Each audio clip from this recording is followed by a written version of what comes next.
Very good. We know, beta, the extension of larynx is going to be C3 to C6. It starts from the third cervical vertebra and ends on the sixth cervical vertebra. But I hope all of you are quite aware. If they ask you about the pediatric larynx or in children, the location of larynx is somewhat higher, that is C2 to C3. We know in pediatric larynx, the location is somewhat higher, around C2 to C3 beta. If they ask you about the cartilages, we know larynx is going to be made up of six cartilages, out of which three of them are going to be unpaired cartilages and three of them are going to be paired cartilages. The three unpaired cartilages, if they ask you, one is going to be thyroid cartilage, second is cricoid cartilage, and third is epiglottis. We know thyroid and cricoid cartilage, these are the two cartilages of larynx, which basically make the external framework of the larynx beta. Whereas the epiglottis, which is there, it is a leaf-like cartilage beta, and this leaf-like epiglottis controls the opening or closing of the laryngeal inlet. Clear about? Next, the three paired cartilages. One is going to be arytenoids, second is corniculate, and third is cuneiform. Now here we know that arytenoids are the pyramidal or the triangular cartilages, and they make anterior part or posterior part of vocal cord. Very good. We know beta arytenoid cartilages which are there, they basically make the posterior one third of the vocal cord. Anterior two third of vocal cord is membranous. Very good. Anterior two third of vocal cords is membranous. The posterior one third is cartilaginous, made up of arytenoid cartilages. Do you remember corniculate and cuneiform cartilages? Do they have any functional value? No. And as they do not have any functional value, they are considered as rudimentary beta. They are known as rudimentary cartilages. Next, if they ask you which cartilages does not ossify with age, elastic or hyaline?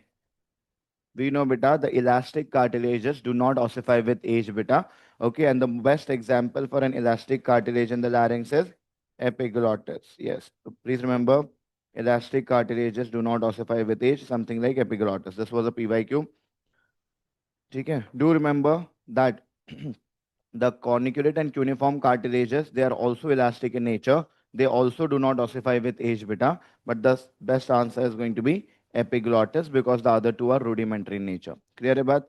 Whereas if I talk about the other cartilages, that is the cricoid, thyroid, and the arytenoid cartilages beta, they are hyaline in nature. And as they are hyaline in nature, they tend to ossify with age. They tend to become harder with age. Clear about? Next, here there's a question which states a chronic smoker complains of hoarseness of voice, along with complaints like diplophonia, that is, two frequency sounds are produced, and laryngoscopy showing you this picture. What is the likely diagnosis? Ranki's edema. Yes, very good. Here you are able to see, beta, that in the vocal cords appear to be swollen basically. Why? Because in the subepithelial space or in the submucosal space, there is collection of fluid. And as there is collection of fluid in the subepithelial or the submucosal space, basically, the vocal cords are swollen. And as the vocal cords are swollen, the patient is having hoarseness of voice. Leading cause for this condition is nothing else but smoking, beta. The leading cause is definitely smoking. And this condition we know is nothing else but Ranki's edema. So Ranki's edema is edema of the Ranki space or edema in the submucosal space in the vocal cords caused by smoking and leads to hoarseness of voice. Okay?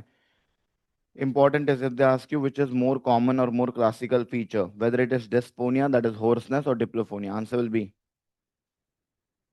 hoarseness, dysphonia. मैंने बोला था hoarseness or dysphonia is much more common and more classical feature of Ranki's edema. Diplophonia can be seen but very rarely. Clear about? Next, treatment if they ask you in patients of Ranki's edema. Answer is very good. Answer is decortication, beta. And I hope all of you remember decortication is nothing else but stripping off the vocal cord mucosa. So, because if you strip off or if you remove the vocal cord mucosa, all the fluid is going to drain basically. That is what is the treatment. Please tell me decortication is the treatment not only for Ranki's edema but also for keratosis larynx. That also happens due to smoking, beta. The keratosis larynx and Rinke's edema, both these conditions are going to be caused by smoking. And for both the conditions, the treatment is stripping vocal cord mucosa, that is decortication beta. Clear? Rinke's edema is a condition which is always unilateral, always bilateral. Yeah, Ratna, This is a condition which is always bilateral. Anybody, which is the other condition which is always bilateral in ENT? Nodules. Nodules are going to be always bilateral, beta. Clear about? Next, if I talk about basically the vocal disorders. Now, here the question says we are having an adult male having a high pitch voice. We know normally adult males have low pitch voice. But if the adult male is having high pitch voice or a feminine voice, that condition is known as, very good, that condition is going called as puberphonia, beta. So whenever an adult male is having a high pitch voice, that is known as puberphonia. If a patient comes to you with puberphonia, beta, the first line management is which manure? Very good. In cases of puberphonia, the first line management is nothing else but the Gutsman's manure, beta. ठीक है? In case Gutsman's manure में what we do? We press the thyroid cartilage backwards and downwards, beta. If you press the thyroid cartilage backwards and downwards, then definitely a low pitch voice is going to be produced basically. Clear about? If Gutsman's manure fails, if you have tried Gutsman's manures but it does not work, then definitely the surgery is known as type 3 thyroplasty.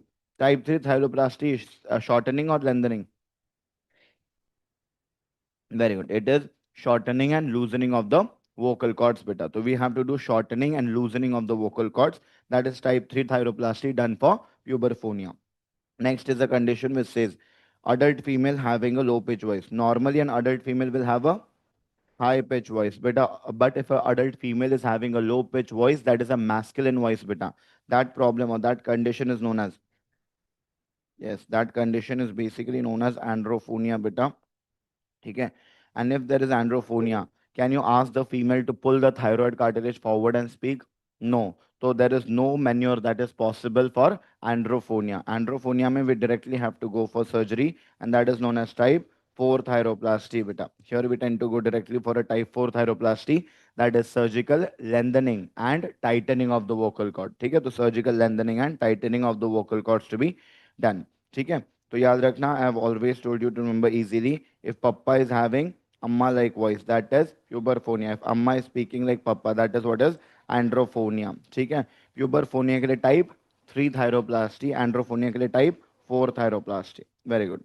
Next, lengthening is basically not increasing the length. We cannot increase the length of vocal cord. Lengthening का मतलब होता है taking them away from each other. Clear? So definitely type 4 thyroplasty में when I do lengthening, that means I basically increase the distance between them. So as you increase the distance, these vocal cords become more tighter.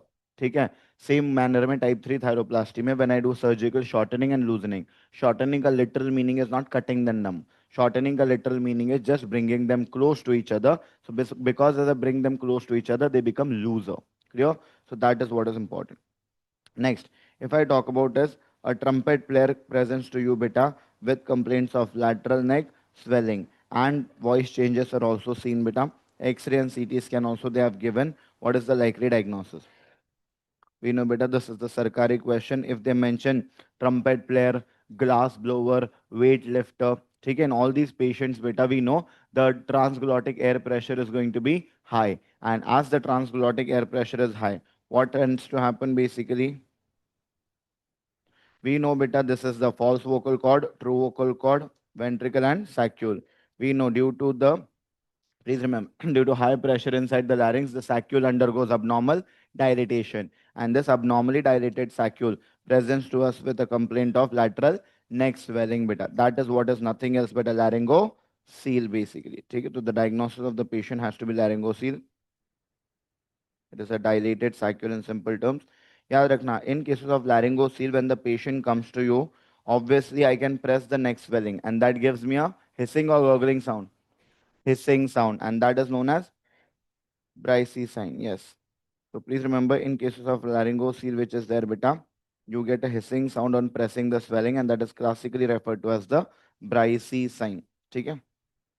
Important is you can do a X-ray and CT scan. Here, this is how the X-ray or the CT scan is going to look like, where you are able to see an abnormally dilated saccule or the laryngocele, beta. Treatment in cases of laryngocele is going to be, yes, surgical excision. You have to remove or you have to excise this abnormally dilated saccule, beta. So surgical excision or removal is the treatment for a case of laryngocele.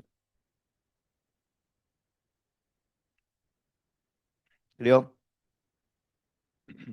Next, here basically we are having a case which says an alcoholic patient was having meal beta, and while having meal, he suddenly started having a choking sensation. Suddenly started having choking sensation beta. Okay, along with complaints like dyspnea and stridor.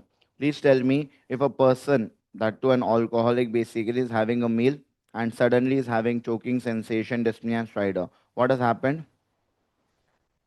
Yes, the definitely the food material which is there, beta, it has gone into the patient's airway, and that is known as aspiration. So obviously, there is a case of aspiration, and this aspiration of food is basically causing choking sensation in the patient, beta. Now, whenever the aspiration is causing choking sensation in this condition, I hope all of you are quite aware. First, initially, you can try for the five back blows, beta. So you can give five blows basically on the patient's back. Okay, due to that, a lot of times the impacted food material or the aspirated food material can come out. But in case if it doesn't come out by the five back blows, then you have to go for this. Yes, so this has been a previous year image-based question on the epigastric meta. You have to apply backward and upward thrust. And when you apply backward and upward thrust beta, obviously the pressure in the airway increases and the impacted food material is thrown out due to that pressure. Clear about? This is classically known as the Hemlick's maneuver. No issues with this. So whenever the foreign body is in the airway, then initially go for five back blows. If that doesn't help, go for Hemlick's maneuver beta. That is what is important to be remembered. In cases if the foreign body, okay, or if the food material is in the patient's oral cavity itself, you can also perform a finger sweep maneuver beta. Finger sweep maneuver say you can remove the foreign body from the airway. Do remember Hemlick's maneuver is generally performed whenever you are in an emergency, when the patient is having choking sensation. When the person is stable, I do not go for Hemlick's. I better go for a safer method, that is nothing else but endoscopic removal. Samjhe baat? That is important. Next important is this, which says a neonate was brought to you with complaints of inspiratory stridor. We know stridor is a noisy breathing beta. It happens due to obstruction of upper airway. So whenever the upper airway is obstructed, that causes stridor. हमें पता है whenever there is obstruction of pharynx and supraglottis, it causes inspiratory stridor. Whenever there is obstruction at the level of glottis, subglottis, and the cervical trachea, it causes biphasic stridor beta, that is inspiratory and expiratory. And whenever there is obstruction at the level of thoracic trachea and the bronchi, it causes expiratory stridor. Clear? So if there is problem, if the child is having an inspiratory stridor, problem is in the pharynx or supraglottis beta. Now here they are saying the patient complains of inspiratory stridor. This stridor increases or worsens on supine position, and it basically improves on prone position beta. On examination, given finding is seen, but even without given finding, if they do not give you a picture, I hope all of you are quite aware. First of all, most common cause of stridor in a neonate is laryngomalacia, which is the most common congenital anomaly of larynx beta. Okay, so yaad rakhna, neonate coming to you with inspiratory stridor, always think about laryngomalacia. And we know in supine position what happens. See, in laryngomalacia, there is weakness of the supraglottis or there is weakness of the epiglottis. So क्या होता है? This epiglottis is loose, and as it is loose, definitely it causes obstruction of the airway beta. It falls down and it causes obstruction. In supine position, there is going to be more obstruction beta. Therefore, the stridor increases. In prone position, the epiglottis falls back, and as the epiglottis falls back beta, there is less obstruction, and therefore the stridor decreases. Clear? So increases in supine position and decreases in prone position. This is a classical diagnosis of nothing else but laryngomalacia beta. Malacia literally means softness or weakness. Hmm. Okay. As I've told you, it is nothing else but the most common congenital anomaly of larynx. Important is if I talk about laryngomalacia, do remember this condition laryngomalacia which is there. Here, which kind of epiglottis or which shape of epiglottis is seen? Very good. If you do a laryngoscopy, you can find this loose epiglottis which is there. It falls down and it looks like an omega. So omega shaped epiglottis, or we can even term it as floppy epiglottis. Floppy matlab loose ही होता है. But in case instead of writing the omega shaped epiglottis, if they write floppy epiglottis, do not get confused. they are basically talking about laryngo Malaysia only. Okay? So omega shaped epiglottis or floppy epiglottis is a feature of laryngo Malaysia. Clear? Next important, done. Next important is if they ask you about the treatment. In patients of laryngomalacia, beta, what is going to be the treatment if the neonate is brought to you? Yes. So if the neonate is brought to you, beta, with laryngomalacia, treatment is nothing else but reassurance. No treatment is generally required, beta, because laryngomalacia is a self-limiting condition. अपने आप ठीक हो जाता है, ठीक है? तो reassurance is the treatment in a neonate. Up to what age reassurance could be done? Up to 2 years of age. After 2 years of age, then you have to go for a surgery. And what is that surgery? Supraglottoplasty, also known as epiglottopexy. Barabar. So after 2 years of age, beta, then you don't keep on doing reassurance. Then you have to go for an intervention, and that can be either a supraglottoplasty or a epiglottopexy. Hopefully clear. Next important. The two conditions with which people are very confused about. One is nothing else but vocal nodules, and the second one is vocal polyp beta. Now we know whether it is vocal nodule or vocal polyp. Both these conditions commonly happen due to vocal abuse. Okay? So if a person is speaking a lot, if a person is shouting or screaming a lot, that is known as vocal abuse, and that is the reason basically person will develop either nodules or polyp. Okay? So for that they may give you a history of a teacher a singer और a screamer important is teacher का history मतलब nodules नहीं होता है please remember teacher का history मतलब they are just talking about vocal abuse now you have to see further ठीक है directly don't jump on to the diagnosis by looking at teacher only ठीक है next important basically is what is the site for both the condition the site is also same that is junction of anterior one third and posterior two third of vocal cord ठीक है so both the conditions are commonly anteriorly beta reason this site is the most common one to be affected as it is the most vibrating part of the vocal cords beta ठीक है तो junction of anterior one third and posterior two third of vocal cord in both the conditions as vocal cords are damaged both the conditions have the same symptom that is nothing else but hoarseness of voice beta the patient is going to have hoarseness of voice so this is also common ठीक है difference vocal polyp mein they may mention one more symptom at a time and that is nothing else but diplophonia. That is, the person produces two different frequencies of sound. So, diplophonia is a feature which can be mentioned in vocal polyp. It is never seen in a case of vocal nodule. If that is given, then things become much easier. But still, next important if I talk about now, what is the major difference? See, both of them definitely you can see they are present at the junction of anterior one third and posterior two third of the vocal cord beta. The basic difference is nodules are large or small in size. Nodules are much smaller in size, less than 3 beta. Second, they are always unilateral, always bilateral. Always bilateral. A Cranky's edema and nodules are always bilateral. Whereas polyp is usually unilateral beta. Okay? So that is what is the basic difference. Yaad rakhna that vocal nodules which are there, they are going to be always bilateral and they are less than 3 in size. Whereas usually your nodules are always bilateral and it is usually less than 3 in size, whereas polyp is usually unilateral and more than 3 in size. This is the basic difference that you have to remember. ठीक है तो if this your teacher comes to you with complaints of hoarseness of voice beta and you are able to see a unilateral growth in the anterior part of vocal cord diagnosis becomes polyp and not nodule समझे बात so that is important treatment we know if it is a case of vocal nodules beta the treatment is vocal rest and you'll advise speech therapy beta okay so definitely vocal rest and speech therapy so that the person can speak with less strain on the vocal cords clear vocal rest is going to be the single best answer next important if I talk about in cases of vocal polyp obviously polyp is not going to resolve on its own you have to remove it and for that we use which laser CO2 laser. So you have to do a CO2 laser excision, which is a type of MLS or microlaryngeal surgery beta. So microlaryngeal surgery bolo, CO2 laser excision bolo, it is one and the same thing.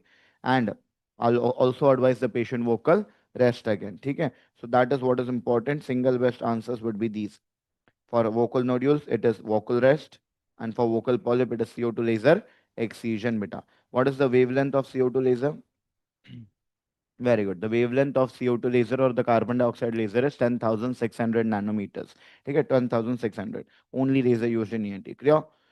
Next important, if I talk about the muscles of larynx. I hope all of you are quite aware, beta. We have two groups of muscles in larynx. The ones which are present outside are extrinsic muscles. The one which are present inside are intrinsic muscle. Please tell me, all the intrinsic muscles of larynx are present inside the larynx except, very good. Cricothyroid is the only intrinsic muscle which is present outside the larynx. Next, we know that all the intrinsic muscles of larynx are derivatives of which pharyngeal arc? Sixth pharyngeal arc. Very good. All intrinsic laryngeal muscles are derivatives of the sixth pharyngeal arc, except cricothyroid. It is a derivative of fourth pharyngeal arc. इसीलिए all intrinsic laryngeal muscles are supplied by recurrent laryngeal nerve, except cricothyroid, which is supplied by the external laryngeal nerve, which is a branch of superior laryngeal nerve. Clear. Now, if I talk about intrinsic laryngeal muscles, they are divided into three categories. One is adductors, those muscles which will cause adduction or closure of vocal cords, beta. Next are abductor. I hope all of you are quite aware. Abductor matlab the muscles which will cause abduction or opening of vocal cords, beta. And last are tensors. Tensors matlab the muscles which will stretch the vocal cord or they will tense the vocal cord.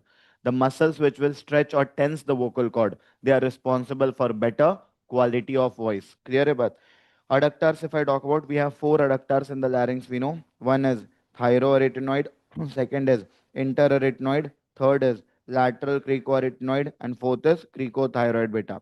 Okay, so these are the four adductor muscles. Out of these four adductor muscles, thyroarytenoid, interarytenoid, and lateral cricoarytenoid are supplied by RLN, that is recurrent laryngeal nerve. But cricothyroid is supplied by ELN, that is external laryngeal nerve beta. Next, PYQ was the only abductor muscle of larynx. Very good. So याद रखना PCA, that is nothing else but posterior cricoarytenoid muscle. So posterior cricoarytenoid is the only abductor muscle of larynx which opens the vocal cords beta. Lastly, tensor muscle which are responsible for quality of voice. One is cricothyroid, followed by second is vocalis. If they ask you single best answer for the main tensor muscle, yes, the main tensor muscle of vocal cord, if they ask you, answer has to be cricothyroid beta followed by vocalis. In case if vocalis is also not an option, cricothyroid not an option, vocalis not an option. Very good. Then the answer should be thyroarytenoid muscle beta. Reason, vocalis जो होता है, vocalis is not a separate muscle. Vocalis is an internal part of thyroarytenoid muscle itself. समझे बात? Great. Next, if they ask you beta, the only unpaired muscle of larynx.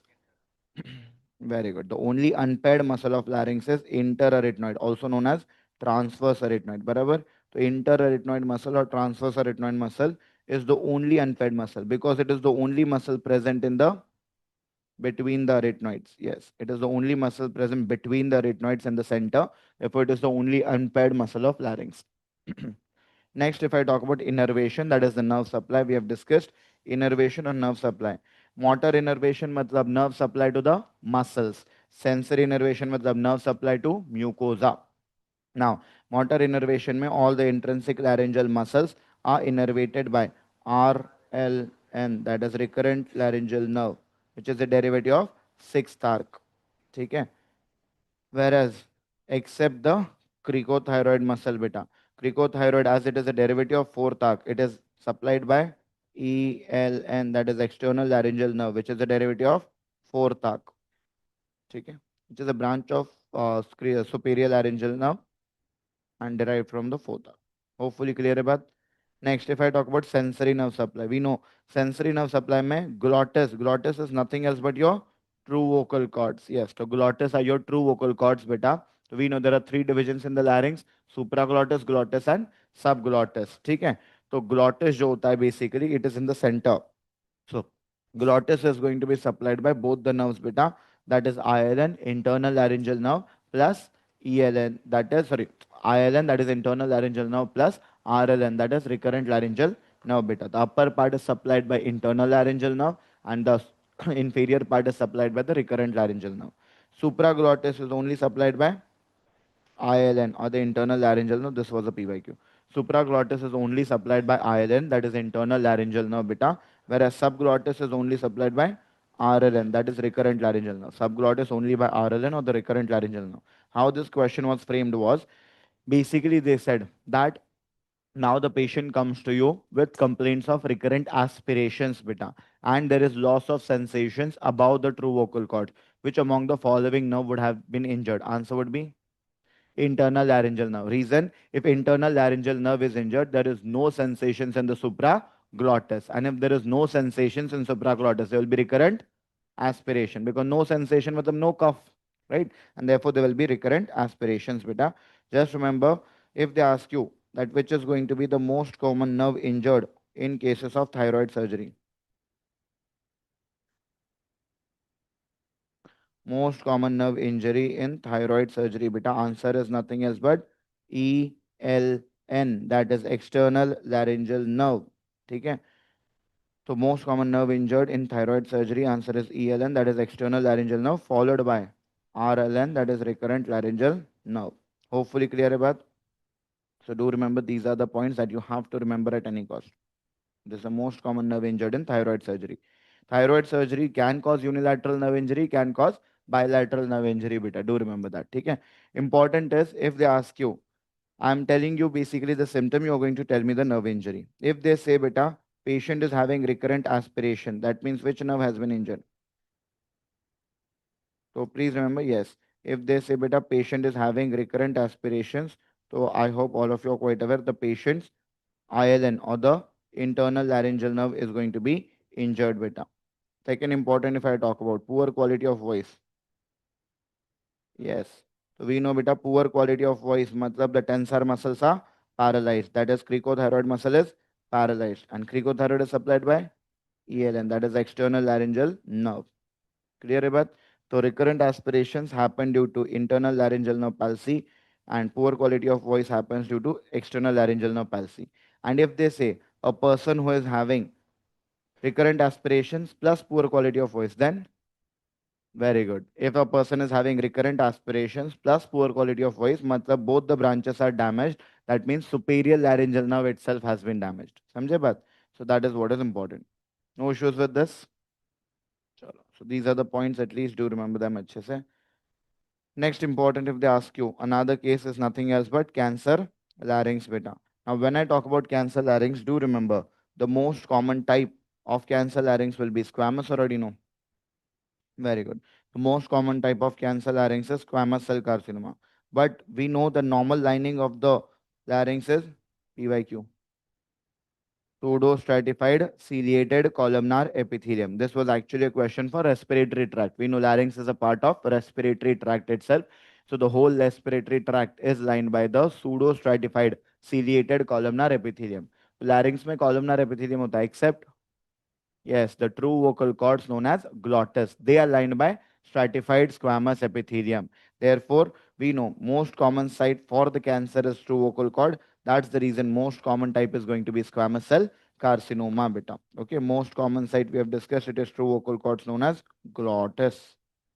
And as the patient is going to have squamous cell carcinoma, what is the viral infection which is associated strongly with squamous cell carcinoma? Yes, it is HPV, that is human papilloma virus. Which strains? Cancers के साथ 16 and 18. To remember, HPV 6 and 11, they are associated with laryngeal warts, also known as laryngeal papillomas beta. ठीक है? Whereas HPV 16 and 18 are associated with the laryngeal cancer beta. तो HPV 16 and 18 में से more common is 16, more dangerous is 18. HPV 16 and 18 can be associated with CA cervix, CA larynx, anogenital cancer, and oral cancer. All the squamous cell carcinomas usually, okay, that is important. Apart from that, another sarkari risk factor for cancers, smoking. So smoking is definitely going to be a risk factor beta that is going to be associated with CA larynx. Hopefully clear. So here, this is how the patient is going to have a picture. See, in cases if they say beta patient is having hoarseness of voice, then definitely the cancer is supraglottic, glottic, or subglottic. If the person is having Hoarseness of voice, matlab the cancer is arising from true vocal cords. It is a glottic cancer. If they say person is having this kind of a voice basically along with throat pain, then it is supraglottis. So hot potato voice along with throat pain, then it is usually a supraglottic cancer. Beta. Clear? है बात? That is what is important to be remembered. Investigation of choice for any CA larynx is direct laryngoscopy with biopsy. That biopsy will confirm the diagnosis. Beta. If it is a squamous cell carcinoma, biopsy shows which feature on histopath? Keratin pearls. Beta. Very good. Biopsy of the histopath shows the keratin pearls on histopath. Now we know definitely the stages. T1 का मतलब there is involvement of only one structure बेटा. ठीक है, whether it is the glottis, supraglottis or the subglottis. ठीक है. T2 मतलब there is involvement of more than one structure. Whenever there is involvement of more than one structure, it is T2. T3 is going to be vocal cords are going to be fixed. Very good. When the vocal cords become fixed, that is T3. And T4 is nothing else but, yes, whenever the cancer spreads outside the larynx, beta. So whenever there is an extra laryngeal extension, we call it as T4. Important is involvement of one vocal cord is going to be T1. Involvement of two vocal cords will be T1. Very good. T1. याद रखना glottis is considered as one structure. Clear है बात? तो उसमें they have asked you T1A मतलब involvement of one vocal cord. T1B मतलब involvement of both vocal cord. Clear है बात? So that is what is important. Now, if they ask you treatment, we know for T1 and T2 basically beta, as the cancer is in the early stages, should I go for radiotherapy or surgery? Radiotherapy. ठीक है? So here we have to go for a radiotherapy. A partial laryngectomy can be done, but that is not very good option. So the best treatment for T1 and T2 stage is definitely radiotherapy. Whereas T3 and T4 के लिए the best option is a surgery, that is total laryngectomy beta. So for the T3 and T4 stages, when it is advanced, then it is a surgery known as total laryngectomy plus minus MRND. What is MRND? Modified radical neck dissection beta. ठीक है, तो please remember total laryngectomy plus minus modified radical neck dissection followed by radiotherapy. Please remember, as there will be a risk of recurrence after the surgery, we better go for a radiotherapy. So for T3 and T4, you have to go for a total laryngectomy with or without modified radical neck dissection followed by radiotherapy to decrease recurrence. Important is in modified radical neck dissection, mein, we remove which level of lymph nodes? Modified radical neck dissection में we remove level 1 to level 5 lymph nodes बेटा, 1 से 5 तक. तो level 1 to level 5 lymph nodes are removed in modified radical neck dissection. Level 6 lymph nodes if we remove, that is known as central neck dissection. Very good. Level 6 lymph nodes का removal is central neck dissection, done for thyroid cancers commonly. Clear? Next is another common topic from pediatrics. They say a 5-year-old child presents to you with complaints of respiratory distress. Along with that, there is drooling of saliva and there is a high-grade fever in the child. And the child also has an inspiratory stridor. What is going to be the likely diagnosis? Very good. We know beta, whenever we are having a 2 to 8 year old child who is brought to us with complaints of severe respiratory distress, there is odynophagia or painful swallowing due to which the child is having drooling of saliva with fever, and most importantly, which kind of stridor? Inspiratory stridor. Obviously think about acute epiglottitis beta. We know acute epiglottitis is a bacterial infection of the supraglottis, and the most common site affected is epiglottis. Now, if I talk about acute epiglottitis, it is considered as an airway emergency because in acute epiglottitis beta, there will be a severe laryngeal edema which will cause a severe respiratory distress. Most common causes which bacteria? Very good. The leading cause for acute epiglottitis is nothing else but Streptococcus pneumoniae beta. So Streptococcus pneumoniae is the leading cause for acute epiglottitis. But if they ask you beta that the child is unimmunized or not vaccinated, then the leading cause will be, very good. So yaad rakhna, whenever they mention that the child is unimmunized or the child is not vaccinated, please remember in that condition the leading cause is HIB, that is Haemophilus influenzae type B. ठीक है. Next important, if I talk about beta, is whenever a child of acute epiglottitis is brought to you, obviously you should do a X-ray soft tissue neck. And when I do a X-ray soft tissue neck, on lateral view, we are able to see a very classical appearance. Yes, the Sarkari picture, that is swollen epiglottis, giving us the classical thumb sign beta. Okay? So you will get basically the classical thumb sign on the X-ray soft tissue neck.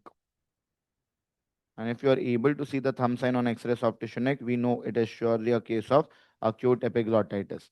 Now, in a cases of acute epiglottitis, the first step in management is, yes, the first line management is always nothing else but a airway management. But an airway management may we have to go for a prophylactic or an early elective intubation beta. So airway management करना पड़ेगा, and for airway we have to go for an early elective intubation. Prophylactic or early elective intubation is done either in cases of acute epiglottitis or in cases of inhalational burns. Yes, if we are suspecting inhalational burns in a patient. Okay? So that has to be done over here. Followed by that, do remember one point, that definitive treatment. We know beta it is a bacterial infection. If it is a bacterial infection, the treatment of choice has to be IV antibiotics beta. We can give broad spectrum antibiotics basically. Apart from that, to reduce the inflammation and edema, we have to give steroids like dexamethasone. And bronchodilators के लिए we have to use nebulization of racemic, epinephrine or adrenaline beta. Clear about? Next important if I talk about is another differential for acute epiglottitis, and that differential is known as acute LTB. What is acute LTB? Acute laryngotracheobronchitis. Acute laryngotracheobronchitis is inflammation of the whole airway beta, but the commonest site affected is the subglottis. ठीक है? This acute laryngotracheobronchitis is also known as croup. Acute laryngotracheobronchitis is known as croup, and it is a viral infection involving the whole airway. But the most common cause is definitely the parainfluenza virus. ठीक है? So the most common cause for a case of acute LTB or croup is nothing else but the parainfluenza virus. That has to be remembered. Next important if I talk about is the patient of acute LTB or croup will complain of low grade fever along with barking, cough beta. ठीक है? And the patient will have biphasic stridor. ठीक है? So do remember one thing is the patient is going to have a barking cough basically. Okay, that is a keyword in cases of acute LTB or croup beta, and the patient is going to have biphasic stridor. In cases of acute epiglottitis, there is an inspiratory stridor, whereas in patients of acute LTB, there is a biphasic stridor which is seen beta due to subglottic involvement. Now, some people have been sending me again and again one question, ki sir, there was some question where definitely they have mentioned inspiratory stridor. तो acute LTB में all striders can be seen. I've told you it is inflammation of whole airway, laryngotracheobronchitis. But commonest one mark करना answer should be biphasic. Clear about that is important. That goes without saying. Clear. Next, management. If I talk about in this condition, first of all, when the child is brought to me, I'll do a X-ray soft tissue neck, and on that X-ray soft tissue neck AP view, I am able to see narrowing of subglottis, and that narrow subglottis is known as steeple sign beta. Yes, that narrow subglottis which is there, it is going to be called as the classical steeple sign. ठीक है? So narrow subglottis or steeple sign is going to be seen on X-ray soft tissue neck AP view beta. Apart from this, we know if you are able to see that it is a case of acute LTB or croup, then in that condition, the first step in management will again be a airway management because patient will have respiratory distress. Apart from that, definitely beta, the definitive management or the treatment of choice will be steroids. Yes, so do remember treatment of choice is going to be steroids like dexamethasone because antivirals do not work in the case of acute LTB or croup beta. Whereas if I talk about for bronchodilation, you can again use nebulization of racemic, epinephrine or adrenaline beta. And if they ask you, do you give IV antibiotics in cases of croup? Yes, we give IV antibiotics in cases of croup beta, but are they for the management of croup? No, they are not given for the treatment of croup. They are just given for preventing secondary bacterial infections beta. We know as the patient is going to be immunocompromised due to croup. Therefore, just to prevent secondary bacterial infections, I give IV antibiotics, not for the primary management of croup. Clear about that is important. Next important if I talk about is nothing else but juvenile papilloma of larynx beta. If I talk about juvenile papilloma of larynx, also known as laryngeal papillomatosis, papillomas are nothing else but benign overgrowths which are there arising from which epithelium? Squamous epithelium. Papillomas are benign overgrowths from squamous epithelium. And in the whole larynx, we know squamous epithelium is only seen in glottis, that is true vocal cords beta. Okay, so here there are going to be the benign overgrowths of papillomas or warts arising from the true vocal cords or glottis. Most common causes which virus? HPV beta. We know the most common causes virus HPV, human papilloma virus. Which strains? Very good. 6 and 11. The warts or the papillomas are basically caused by human papilloma virus serotype 6 and 11 beta. HPV 6 and 11 is basically known to cause laryngeal warts and anogenital warts beta. Okay? Laryngeal warts are known as laryngeal papillomas, whereas anogenital warts are called as condyloma lata or acuminata. So anogenital warts are known as condyloma acuminata. That has been a PYQ a lot of times. Okay? The case of juvenile papilloma of larynx will be a school age child beta. And this school going child will be brought to us with complaints like hoarseness of voice along with a stridor. Which kind of stridor? Very good. Vocal cords are involved, so it is going to be a biphasic stridor. The hoarseness of voice with biphasic stridor. Do remember, if a child of juvenile papilloma of larynx is brought to you with respiratory distress and you need to manage the patient's airway, what are you going to avoid? Very good. In cases of laryngeal papillomas beta, even if the child is having respiratory distress, we tend to avoid endotracheal intubation. We rather go for tracheostomy beta. Why we avoid endotracheal intubation? Very good. If you try to do endotracheal intubation in a case of laryngeal papillomatosis, the infection is going to spread beta. From the larynx, it may go down to the trachea or bronchi as well. Therefore, we avoid endotracheal intubation. And the best treatment is nothing else but CO2 laser excision. A microlaryngeal surgery has to be done where I definitely remove the warts or the papillomas with the help of the CO2 or the carbon dioxide laser. Okay, next important if I talk about is nothing else but tracheostomy beta. You know, tracheostomy means making an incision or making an opening over the over the trachea, that is known as tracheostomy. Tracheostomy के लिए the best site is going to be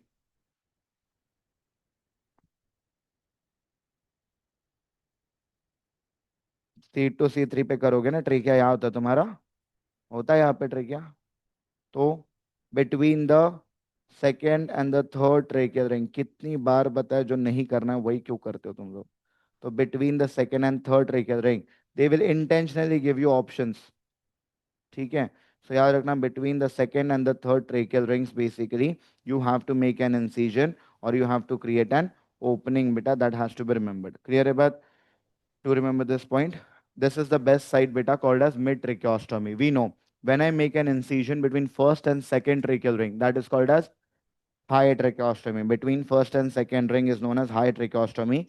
And do remember, high tracheostomy is usually avoided due to the laryngeal damage beta. High tracheostomy is usually avoided due to laryngeal damage.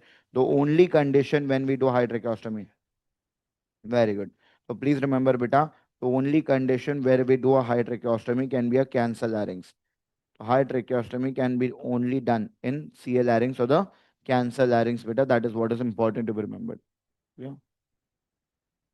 High elderly basically again if it has been damaged then only we do otherwise I don't take a risk of damaging the larynx basically okay so it is always better to go for second and third tracheal ring which is mid tracheostomy it is always the best site only in cases of cancer larynx reason in cancer larynx any which ways the larynx has been damaged and any which ways you have to remove the larynx by total laryngectomy so I don't care about damaging the larynx okay so that is important no issues with this.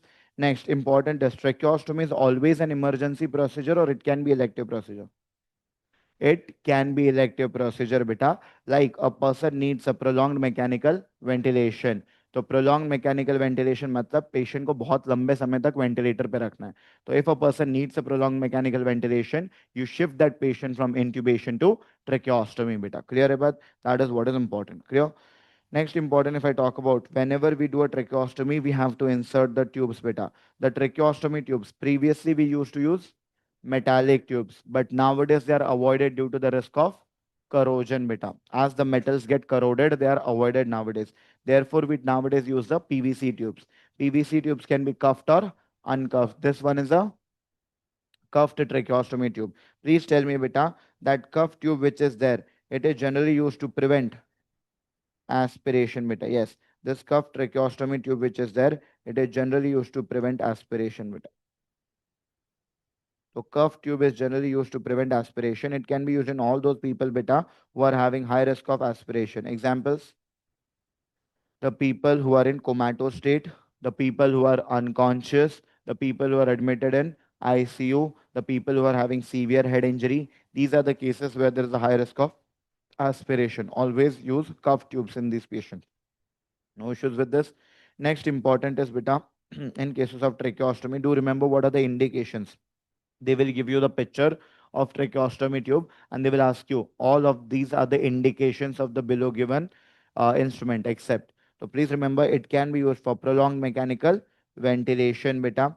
Second, it can be used in all the conditions called as KICO, that is can't intubate, can't oxygenate. We know beta can't intubate, can't oxygenate matlab patient who is having maxillofacial injuries beta. Second, a person who is having short neck basically. Third, a person who is very obese. Okay, there is excessive fat in the neck. Third important, the patient basically who is having a bilateral abductor palsy or a bilateral vocal cord palsy when the vocal cords are closed. If a person is having laryngospasm. So in all these conditions, basically wherever intubation fails or oxygenation fails, in those conditions, I tend to go for tracheostomy. Okay, PYQ was tracheostomy tube can be used for all the below given indications except options for maxillofacial injuries, assessment of upper airway, prolonged mechanical ventilation, and pulmonary toileting. Answer would be all of the following conditions except maxillofacial injuries, assessment of upper airway, prolonged mechanical ventilation, and pulmonary toileting.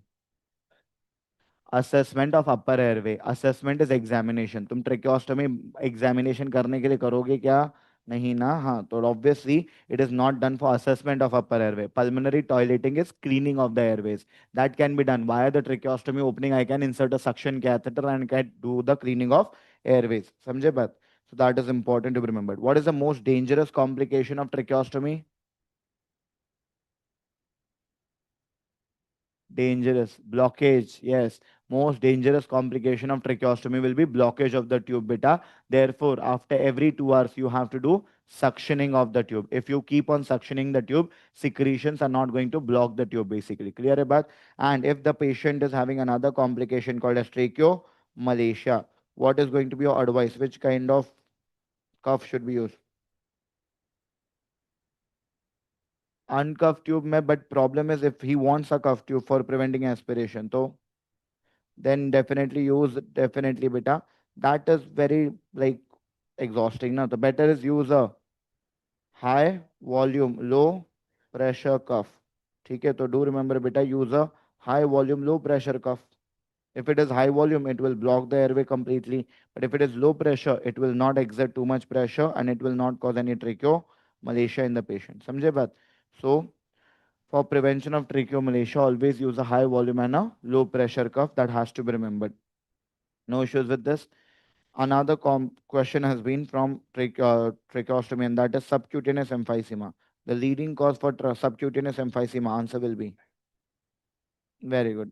याद रखना बेटा subcutaneous emphysema can happen around the tracheostomy opening, and that is because of the tight sutures. So whenever you apply tight sutures around the tracheostomy opening, that causes subcutaneous emphysema. Another causes posterior wall rupture, but leading causes tight sutures around the opening itself. Done with this? Next important is this endoscopy commonly comes in the FMG examination. Here, this is a nasopharyngeal endoscopy beta. You are at the posterior nasal opening called as coana. And from the coana, you are able to see the nasopharynx now. So this is the lateral wall of the nasopharynx and this is the medial wall. That is nothing else but the nasal septum beta. Important is here on the lateral wall of the nasopharynx, you are able to see a opening that is very good. So this is nothing else but beta ET opening or the eustachian tube opening that you are able to see. Okay. Next important. Then where the eustachian tube opens, you are able to see this elevation beta, and this cartilage of eustachian tube is forming torus tuberous. ठीक है? This cartilage of the eustachian tube is basically forming an elevation that is known as torus tuberous beta. Whereas if there is an elevation, there is a depression alongside. Behind the torus tuberous, you are able to see a depression called as fossa of Rosenmuller. This is the commonest question which has been marked. Okay, they have given this picture a lot of times and they have just marked either the eustachian tube opening or the fossa of Rosenmuller beta. Okay, so definitely this is fossa of Rosenmuller. Why it would be so clinically, so much important clinically? Very good. हमें पता है fossa of Rosenmuller is important clinically because it is the most common site for the origin of nasopharyngeal carcinoma. NPC arises from the fossa of Rosenmuller beta. Done with this? Next, here there's a question which states we are having a school age child who presents to us with complaints of a nasopharyngeal mass. Along with nasopharyngeal mass, child is having bilateral conductive hearing loss beta. We know along with that, child is also complaining of mouth breathing, and there is a history of recurrent upper respiratory tract infection. So, a school age child having recurrent upper respiratory tract infection beta, and then coming to you with all of these features has to be. It has to be a case of adenoid hypertrophy beta. This is a case of adenoid hypertrophy. Adenoids are nothing else but the nasopharyngeal tonsils. And if a child is having recurrent upper respiratory tract infection, these adenoids will undergo hypertrophy beta. And as they will undergo hypertrophy, they are going to block both the eustachian tube openings. And as both the eustachian tube openings are blocked, the patient develops, yes, the bilateral conductive hearing loss due to Gruyere beta. So this bilateral conductive hearing loss, which is there basically, so we know it is due to nothing else but the bilateral Gruyere in the child. So due to blockage of eustachian tube, the child has developed bilateral Gruyere, and that is the reason why the child is having bilateral conductive hearing loss. The child will have a classical adenoid facies. The child will not be able to breathe by nose, so the child will do mouth breathing. And third, the child will have bilateral conductive hearing loss due to bilateral gluvia. Now, in cases of adenoid hypertrophy, for diagnosis, we go for nasopharyngeal endoscopy. And treatment के लिए we have to do, yes, treatment के लिए we have to do adenoidectomy along with myringotomy plus grommet insertion beta. ठीक है, तो plus minus I am writing, we will do myringotomy, that is make an incision over the tympanic membrane and drain the fluid, and also insert a middle ear ventilation tube that is called as grommet. So myringotomy with grommet insertion is only done if a case of adenoid hypertrophy mentions about conductive hearing loss. Yes, अगर hearing loss नहीं है, I will not mark myringotomy with grommet insertion. Stop making this mistake. I've seen people, कोई conductive hearing loss नहीं लिखा है, still people also mark myringotomy. नहीं भाई, if there is no hearing loss, क्यों फालतू में myringotomy कर रहे हो? Clear है बात? So only if hearing loss is there, then only go for a myringotomy. Otherwise, only adenoidectomy is the main treatment beta that we have to do. Clear? Chalo. Next important if I talk about is this question which says we are having a 55-year-old male patient who presents to us with complaints of a lateral neck swelling. As you are able to see in the picture, there is a lateral neck swelling. Okay, patient is also having epistaxis, that is nosebleeds, and a nasal mass is seen along with unilateral conductive hearing loss. What is the likely diagnosis? Yes, it is a classical case of NPC or an nasopharyngeal carcinoma. First of all, the age of the patient. Patient is more than 50 years of age beta, which is likely a case. Second, lateral neck swelling is due to what? Very good. तो याद रखना बेटा, the lateral neck swelling in patients of nasopharyngeal carcinoma जो दिख रहा है तुम्हें, that is the commonest presentation of a case of a patient of nasopharyngeal carcinoma. The patient comes to you with a painless metastatic cervical lymphadenopathy. Patient is going to have painless metastatic cervical lymphadenopathy beta. As NPC is a hidden cancer, patient directly comes to us in metastasis most of the times. Clear? So it is a diagnosis of NPC or a nasopharyngeal carcinoma. Important is nasopharyngeal carcinoma is going to arise from which site we have discussed? Fossa of Rosenmuller. Yes, it commonly arises from that fossa of Rosenmuller as we have discussed. Second important, what is the cause or what is the virus which is known to cause NPC? Very good. So please remember, beta, the main viral infection which is known to cause nasopharyngeal carcinoma is EBV, that is Epstein-Barr virus. We have discussed Epstein-Barr virus infection can be associated with nasopharyngeal carcinoma. It can be associated with Hodgkin's lymphoma, non-Hodgkin's lymphoma, and Burkitt's lymphoma, or sometimes even post-transplantation lymphoma. Clear about? We know in cases of nasopharyngeal carcinoma, the classical triad is known as question on that have been asked. Either they just ask you the name or they ask you the features. So we know Trotter's triad can be remembered with the same mnemonic NPC beta. N for neuralgia due to involvement of fifth cranial nerve, that is trigeminal nerve. P for palatal palsy due to involvement of 10th cranial nerve, that is vagus nerve beta. And C for unilateral conductive hearing loss due to glue. Clear about the neuralgia, palatal palsy, and unilateral conductive hearing loss beta. These are the classical features of Trotter's triad seen in NPC. Diagnosis of Trotter's triad will be done by, very good, nasopharyngeal endoscopy along with biopsy beta. So याद रखना, in a PYQ there was a question which said a 55-year-old patient beta comes to you with heaviness and unilateral conductive hearing loss on the right side. ठीक है? You are able to see fluid collection behind the intact tympanic membrane beta. Now, what is going to be the next step? And the options which were given. One was myringotomy with grommet insertion. Second was adenoidectomy with grommet insertion. Third was nasopharyngeal endoscopy. And fourth was conservative management. Answer will be, answer would be nasopharyngeal endoscopy beta. You don't directly jump onto the treatment of a case. पहले diagnosis करो. ठीक है? Even if you treat that glue, we know it is a case of unilateral glue. But if you only treat that glue beta, and if you do not remove the eustachian tube blockage, again the patient will develop same problem. ठीक है? तो इसीलिए first thing is always diagnose what is the problem. ठीक है? This is was the repeat question from NEET and FMG both. तो याद रखना, अगर ऐसा केस आता है unilateral glue and that too in a elderly patient, always do a nasopharyngeal endoscopy without fail. ठीक है? Treatment is nothing else but, very good. In cases of nasopharyngeal carcinoma, the best treatment is a chemoradiation beta. If they stay stage 1 and stage 2, then we can only go for radiotherapy. But stage 3 and stage 4, we go for chemoradiation. Overall, if they have not mentioned stage, chemoradiation is the answer. Clear about? Sarkari favorite of your ENT examiners, and that is nothing else but JNA, that is juvenile nasopharyngeal angiofibroma. If I talk about juvenile nasopharyngeal angiofibroma, it is a highly vascular tumor. It is benign or malignant?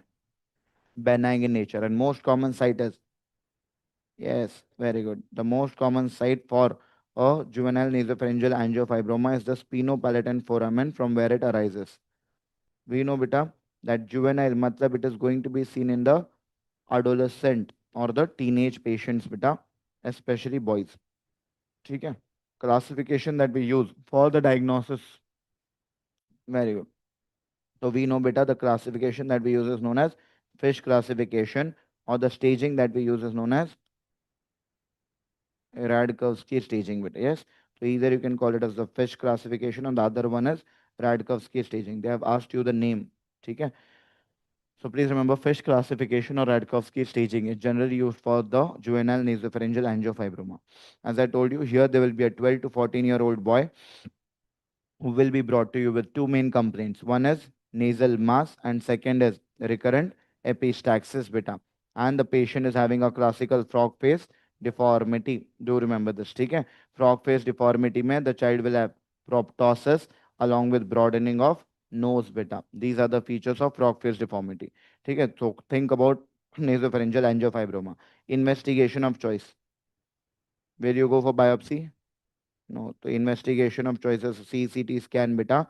Okay, that is contrast enhanced CT scan is the investigation of choice. PYQ it was. We know biopsy is absolutely contraindicated if the patient is having juvenile nasopharyngeal angiofibroma. And when I do a CCT, PYQ, what is the classical sign seen? Very good. If you see beta on the affected side, definitely on whichever side the the nasopharyngeal angiofibroma grows in the pterygomaxillary fossa, the posterior wall of maxillary sinus is pushed forward if you compare both. So definitely beta it is called as the Holman Miller sign, also known as antral sign. Yes. So please remember, either I can call it as the Holman Miller sign or the antral sign beta.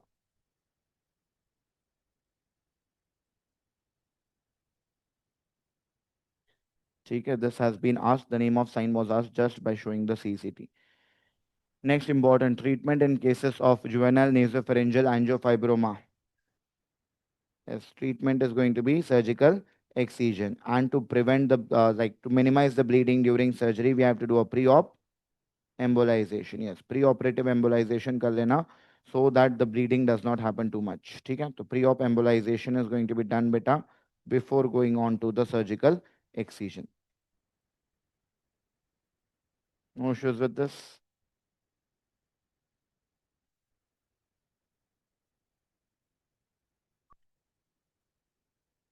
Hypopharyngeal malignancy.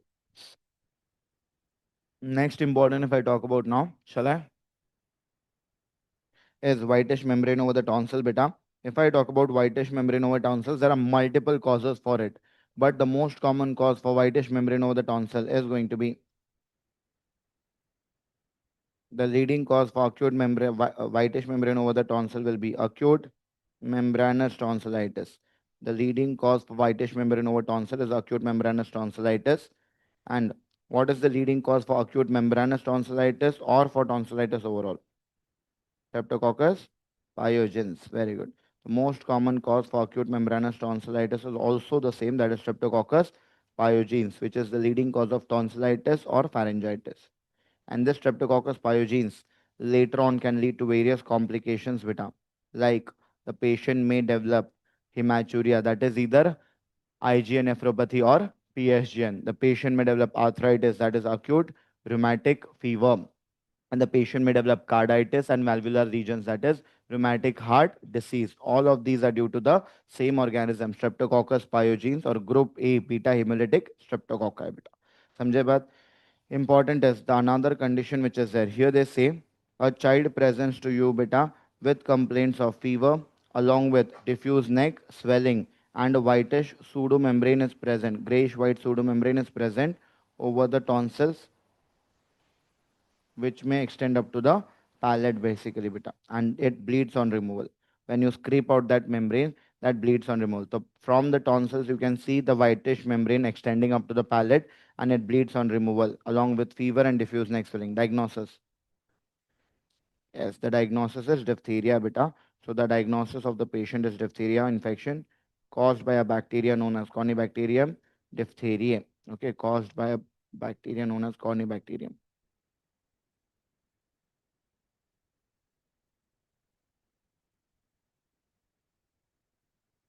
Clear, but important is this diffuse neck swelling in patients of diphtheria is classically known as bull's neck. We know in cases of diphtheria, there is a bilateral cervical lymphadenopathy. And due to that bilateral cervical lymphadenopathy, patient is having this classical diffuse neck swelling called as the bull's neck beta. याद रखना ये बात.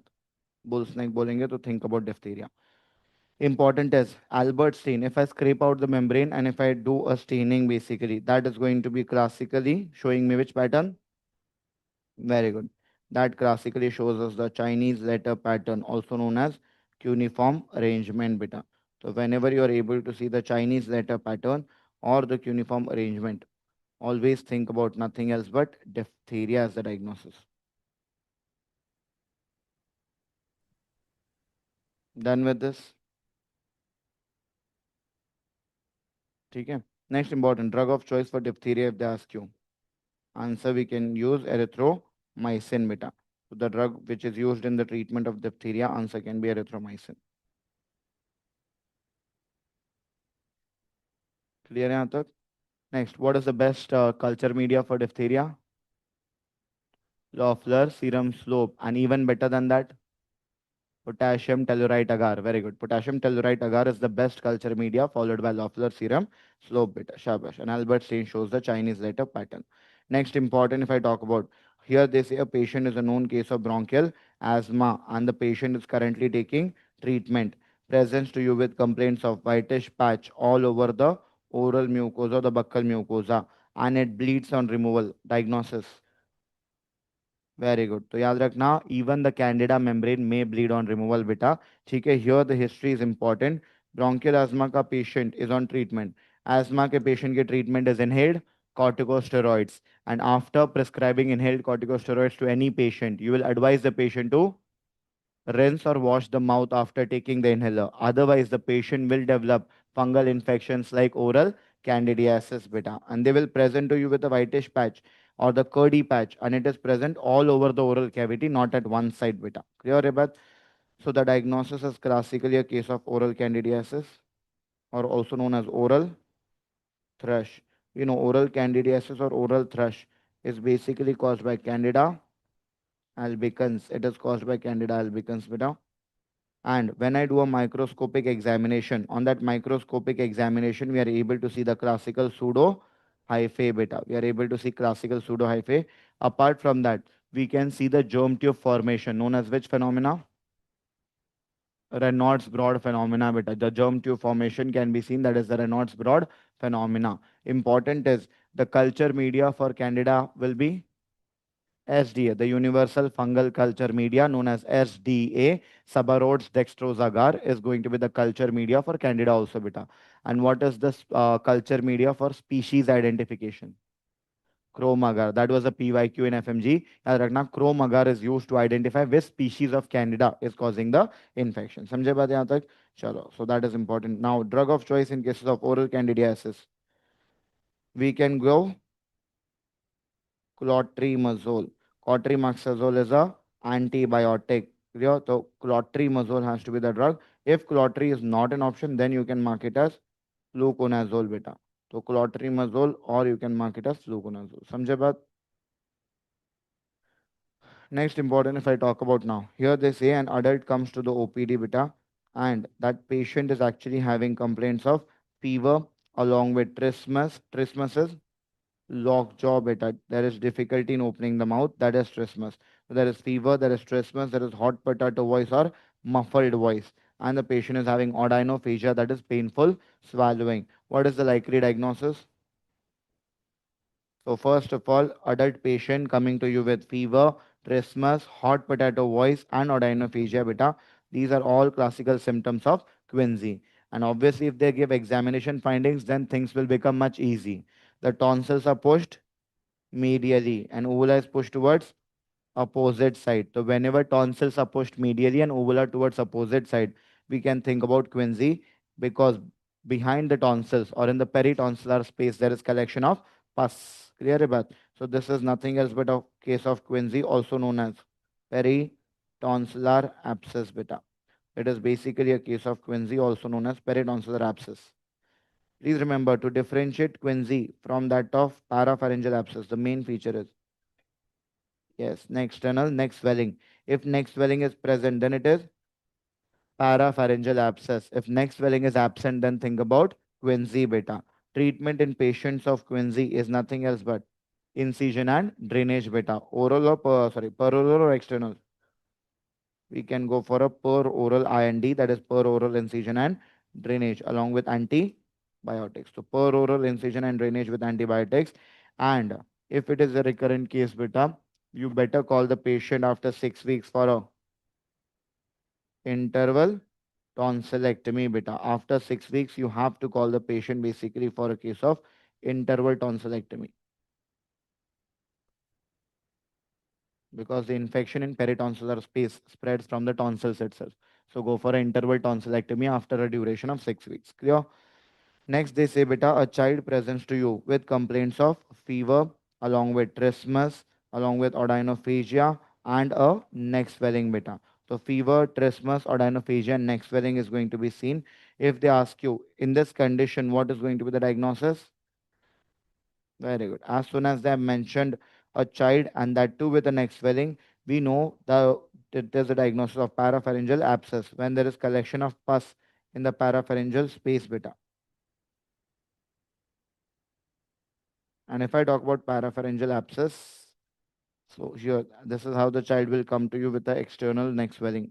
Clear, but important is, in cases of parapharyngeal abscess, treatment is nothing else but we have to go for external incision and drainage with antibiotics. Biotics. So you have to do an external incision and drainage with antibiotics, beta.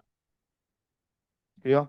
Important is in a case of PYQ was in a case of quinsy, the trismus or the lockjaw happens due to spasm of which muscle? Medial pterygoid muscle. ये जो trismus and quinsy that happens due to the spasm of medial pterygoid muscle, beta, that has to be remembered. Clear about?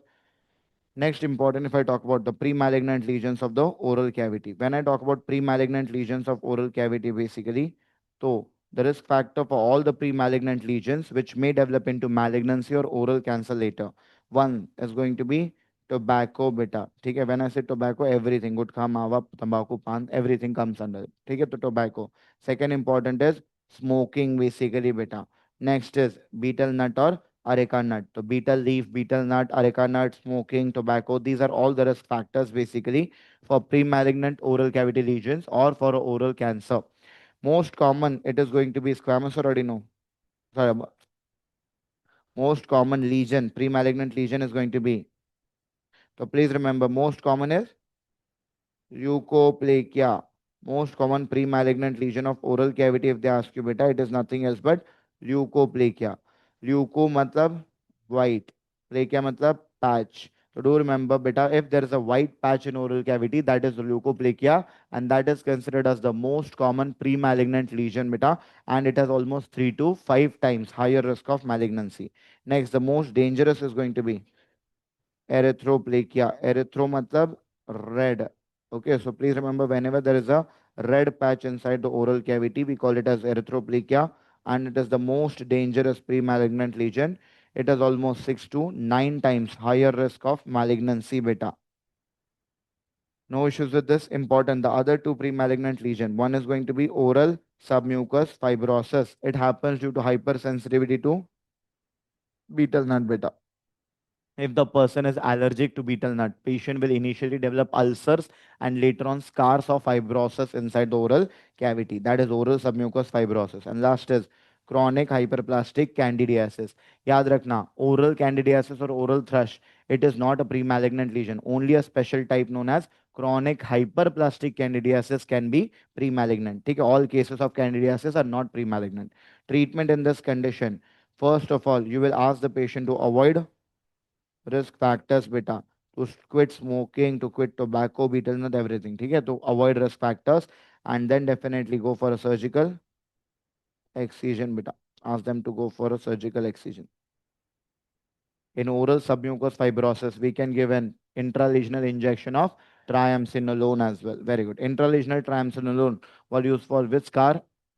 Keloid scar. It was used for the keloid scar. Yes, very good. Next important, if I talk about, is nothing else but oral cavity cancer beta. We know oral cancer, oral cavity cancer. The most common type is going to be, yes, the most common type of oral cancer is a squamous cell carcinoma. Reason, the normal lining is stratified squamous epithelium. We know the four sides of GI tract where squamous cell carcinoma, three sides of the GI tract where squamous cell carcinoma is common. One is oral cavity, second is esophagus, and third is anal canal. Only these three sites where squamous cell carcinoma is common.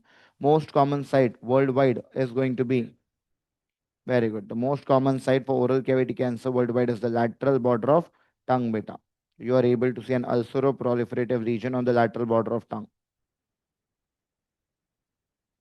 But most common site in India is, very good.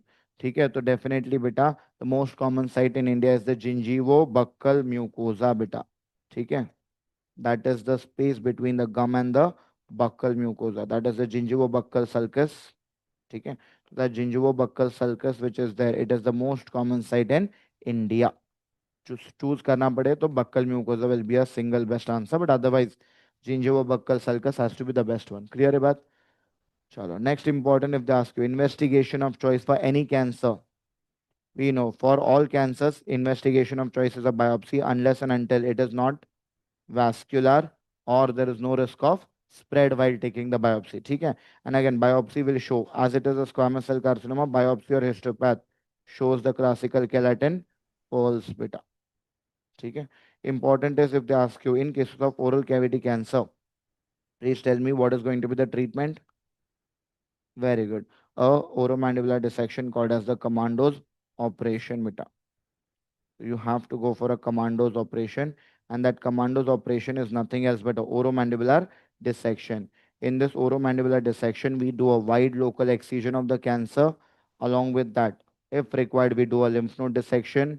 If required, we do a mandibulectomy. But most importantly, beta, you have to place a flap. The commonest flap used after commandos operation or oromandibular dissection is PMMC, that is pectoralis major myocutaneous flap beta. Clear है बात? चलो. What is the best flap for breast reconstruction?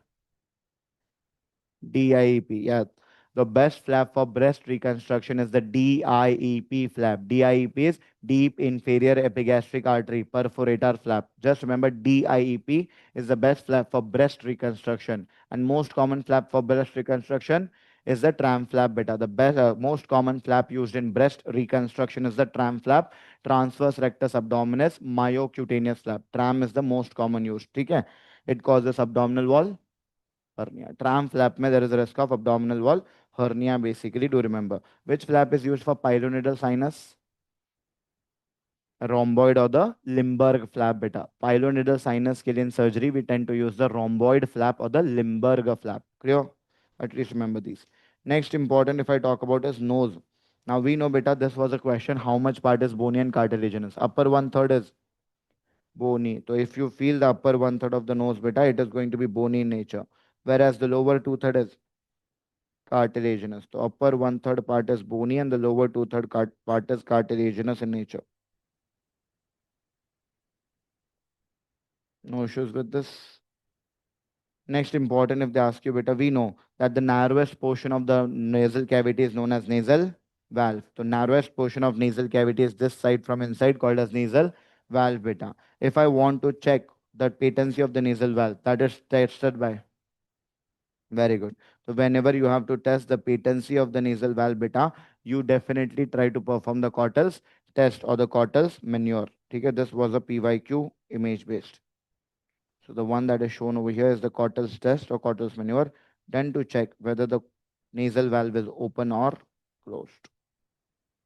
And with this, next is a question which says a person comes to you beta with complaints of ulcerative lesion with a necrotic base and rolled out margins or rolled out edges. Think about. Very good. So please remember basically this is the lesion that you're able to see beta. You're able to see the classical picture which is showing your ulcerative lesion with a necrotic base and rolled out margins or rolled out edges. Has to be a case of BCC or a basal cell carcinoma. Basal cell carcinoma is the most common skin cancer of face. The most common skin cancer on face can be BCC or basal cell carcinoma beta. Most common site is the medial canthus of eye, teardrop site जो होता है. So do remember beta, the most common site for this basal cell carcinoma is the medial canthus of eye, followed by lateral wall of nose. ठीक है, the most common site is medial canthus of eye. At least remember this. We know basal cell carcinoma as it presents as ulcerative lesion. It is also known as rodent ulcer. Yes. Investigation of choice for any cancer. The investigation of choice will be a biopsy, either an incisional or an excisional biopsy. Beta. Incisional or excisional biopsy can be done. Treatment is nothing else but a wide local excision. That is, remove the cancerous lesion or remove the ulcerative lesion with some normal margins. Beta. Wide local excision to be done for a BCC or a basal cell carcinoma. Done with this.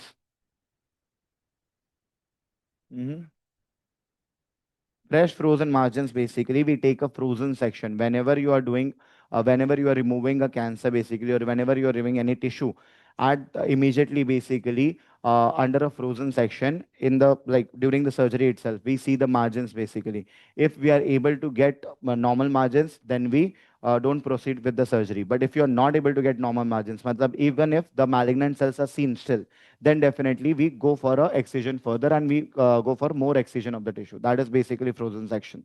ठीक है? Next, if I talk about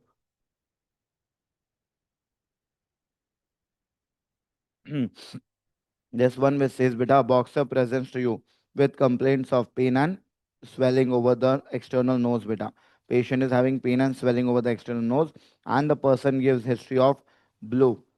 Okay, the patient had a history of blow over the face. What is the likely diagnosis? Now, first of all, boxer has come to us with pain and swelling over the external nose, beta. And if you see the X-ray, X-ray pe you are able to see a classical feature. So we know, beta, it is the nose. This is the bony part. So what has happened? Nasal bone fracture. So yaad rakhna, this is the nasal bone. Then you can say it has undergone a fracture. ठीक है, तो whenever there is history of trauma and patient comes to you with pain and swelling over the nose, think about a nasal bone or a nasal septum fracture. I hope all of you are quite aware. If they ask you which is the most common facial bone fractured, answer is nasal bone, beta. The most common facial bone fractured is the nasal bone, followed by zygomatic bone. Very good. The most common facial bone fractured is nasal bone, followed by the zygomatic bone. Now, in cases of nasal bone fracture, please remember, normally we should go for what? Immediate close reduction, beta. Okay, normally we should definitely go for a immediate close reduction with the help of which forceps? Walsham forceps, beta. Okay, so immediate close reduction to be done with the help of the Walsham forceps.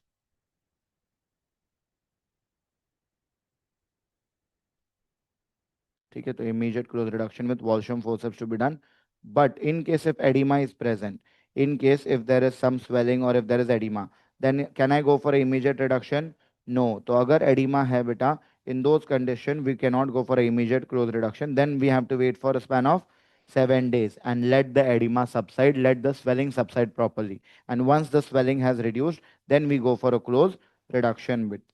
Clear है बात? तो यहाँ पे swelling थी तो obviously the answer would have been wait for 7 days and then go for a close reduction, beta. Clear? In this question, the answer should have been wait for 7 days and then go for close reduction. No issues with this. अगर swelling mention नहीं करते तो please mark it as immediate close reduction. Clear? Next important, if I talk about, please remember, kabhi kabhi they do not mention swelling, but what they do trick is basically they say patient presented to you 10 hours after, 4 hours after. Bhai, if the patient is presenting to you late, swelling will be there then. Clear hai baat? So please remember, sometimes the swelling is not evident, but they may mention the hours. Next is a nasal septum fracture. Nasal septum fracture, basically, it can be a horizontal or a vertical nasal septum fracture. The horizontal nasal septum fracture is known as Jarjaway fracture, beta. The horizontal nasal septum fracture is basically called as the Jarjaway fracture. And the vertical nasal septum fracture.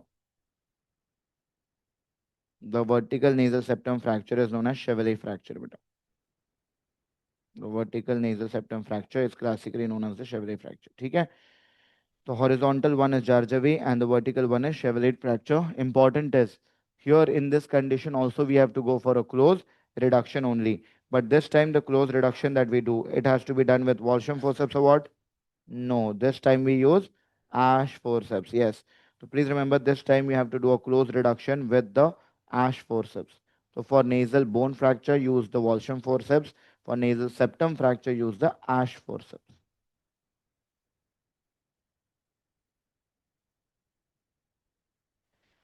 Clear?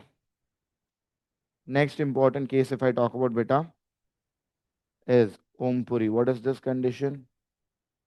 Yes.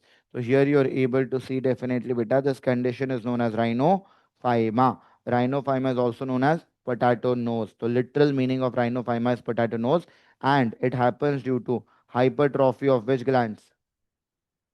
Very good. It happens due to the hypertrophy of sebaceous glands over the skin of external nose.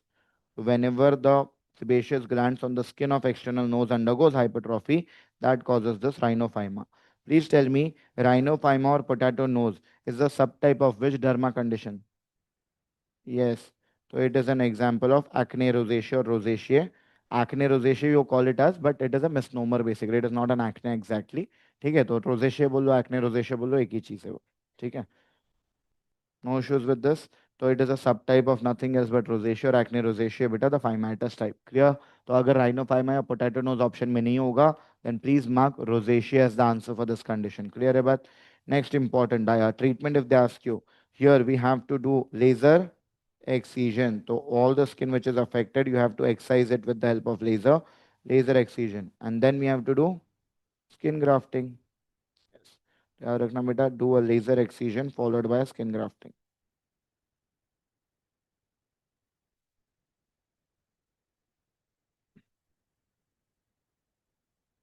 No issues with this.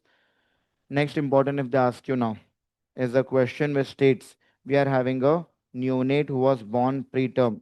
Okay, the neonate was born preterm, that is before 37 weeks period of gestation, and was cyanotic at birth, beta, completely blue at birth. We know cyanosis happens due to hypoxemia. And now this cyanosis worsens on feeding. Whenever the baby feeds, beta, the cyanosis worsens further and it improves on crying. So whenever the child opens the mouth for crying, the cyanosis decreases or cyanosis improves, you can say. What is the likely diagnosis? Very good. A neonate was cyanotic at birth and the cyanosis worsens on feeding and improves on crying. Is a classical case of choanal atresia. Choana is the posterior nasal opening, beta. The posterior nasal opening into the nasopharynx is known as choana. Now, at that choana, during the fetal life, we have a bucco-nasal septum, beta. So the bucco-nasal septum should disappear and then a choana should form. But kabhi-kabhi kya hota hai? The bucco-nasal septum does not disappear. And if that septum will not disappear, beta, definitely the choana or the posterior nasal opening is not formed. And if choana is not formed only, that is choanal atresia. Here there is a bilateral choanal atresia. Agar choanal atresia hai, तो will the child be able to breathe? No, the child cannot breathe via nose, beta, and that causes cyanosis because neonates are obligatory nasal breathers. Neonates are obligatory nasal breathers. Clear about? We know choanal atresia is associated with which syndrome? Very good. The choanal atresia is commonly associated with the Charge syndrome. It is a group of anomalies, beta. It is associated with Charge syndrome. Important is if they ask you an emergency when the child of choanal atresia is brought to us, what is the emergency management? Very good. So you have to definitely insert a wide bore nipple in the baby's mouth. Why? So that the baby's mouth remains open. And if the baby's mouth remains open, the air will keep on entering his airway, beta. Barabar, the air will go inside his airway, and that is what we want. Okay, so emergency management is known as which technique?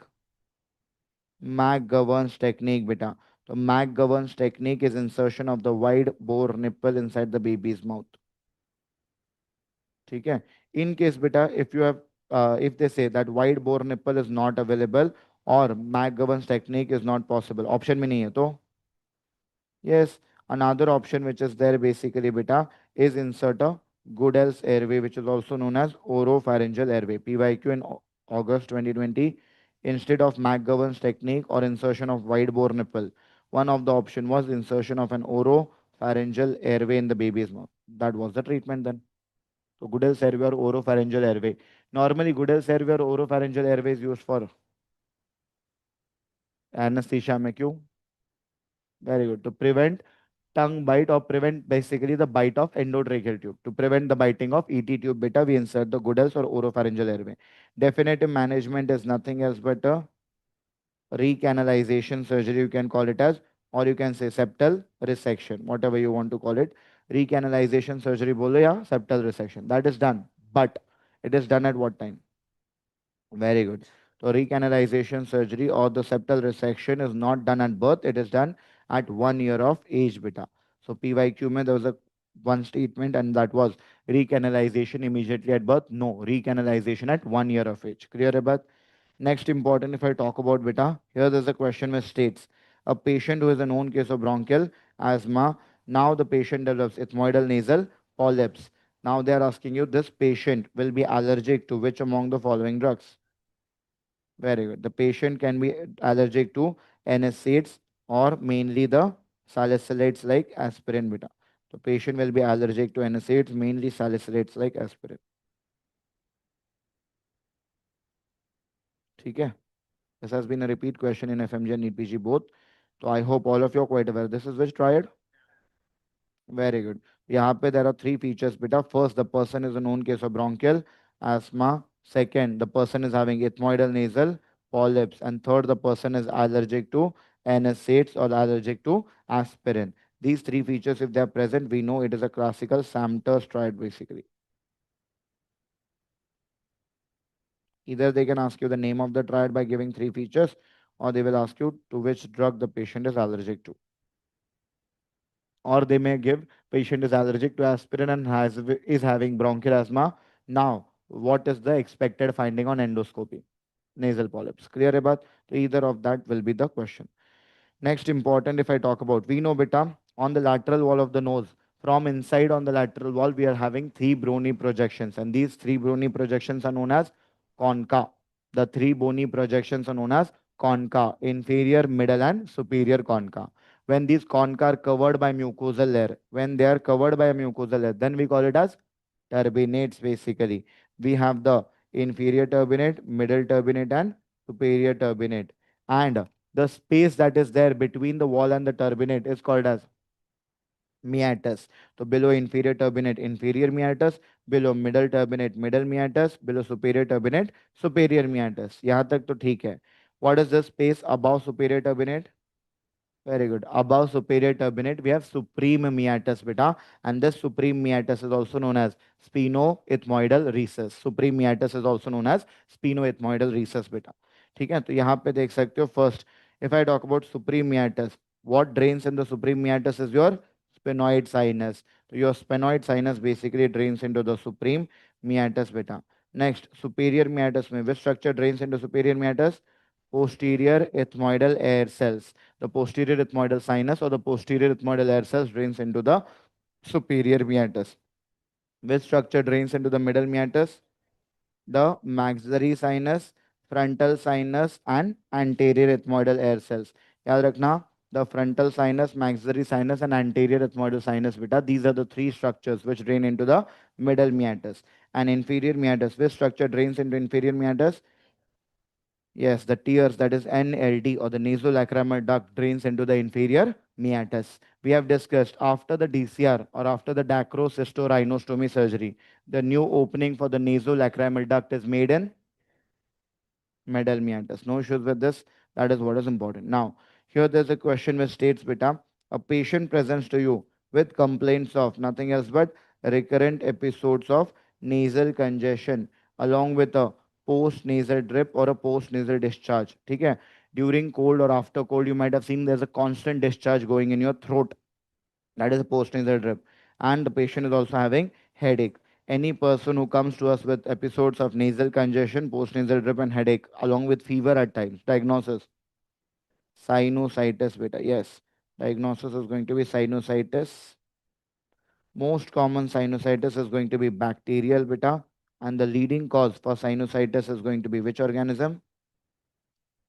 Streptococcus pneumoniae. The leading cause of sinusitis is strep pneumoniae or pneumococcus, beta. ठीक है, तो leading cause is going to be streptococcus pneumonia और pneumococcus. That has to be remembered. Most common fungus responsible aspergillus, बेटा.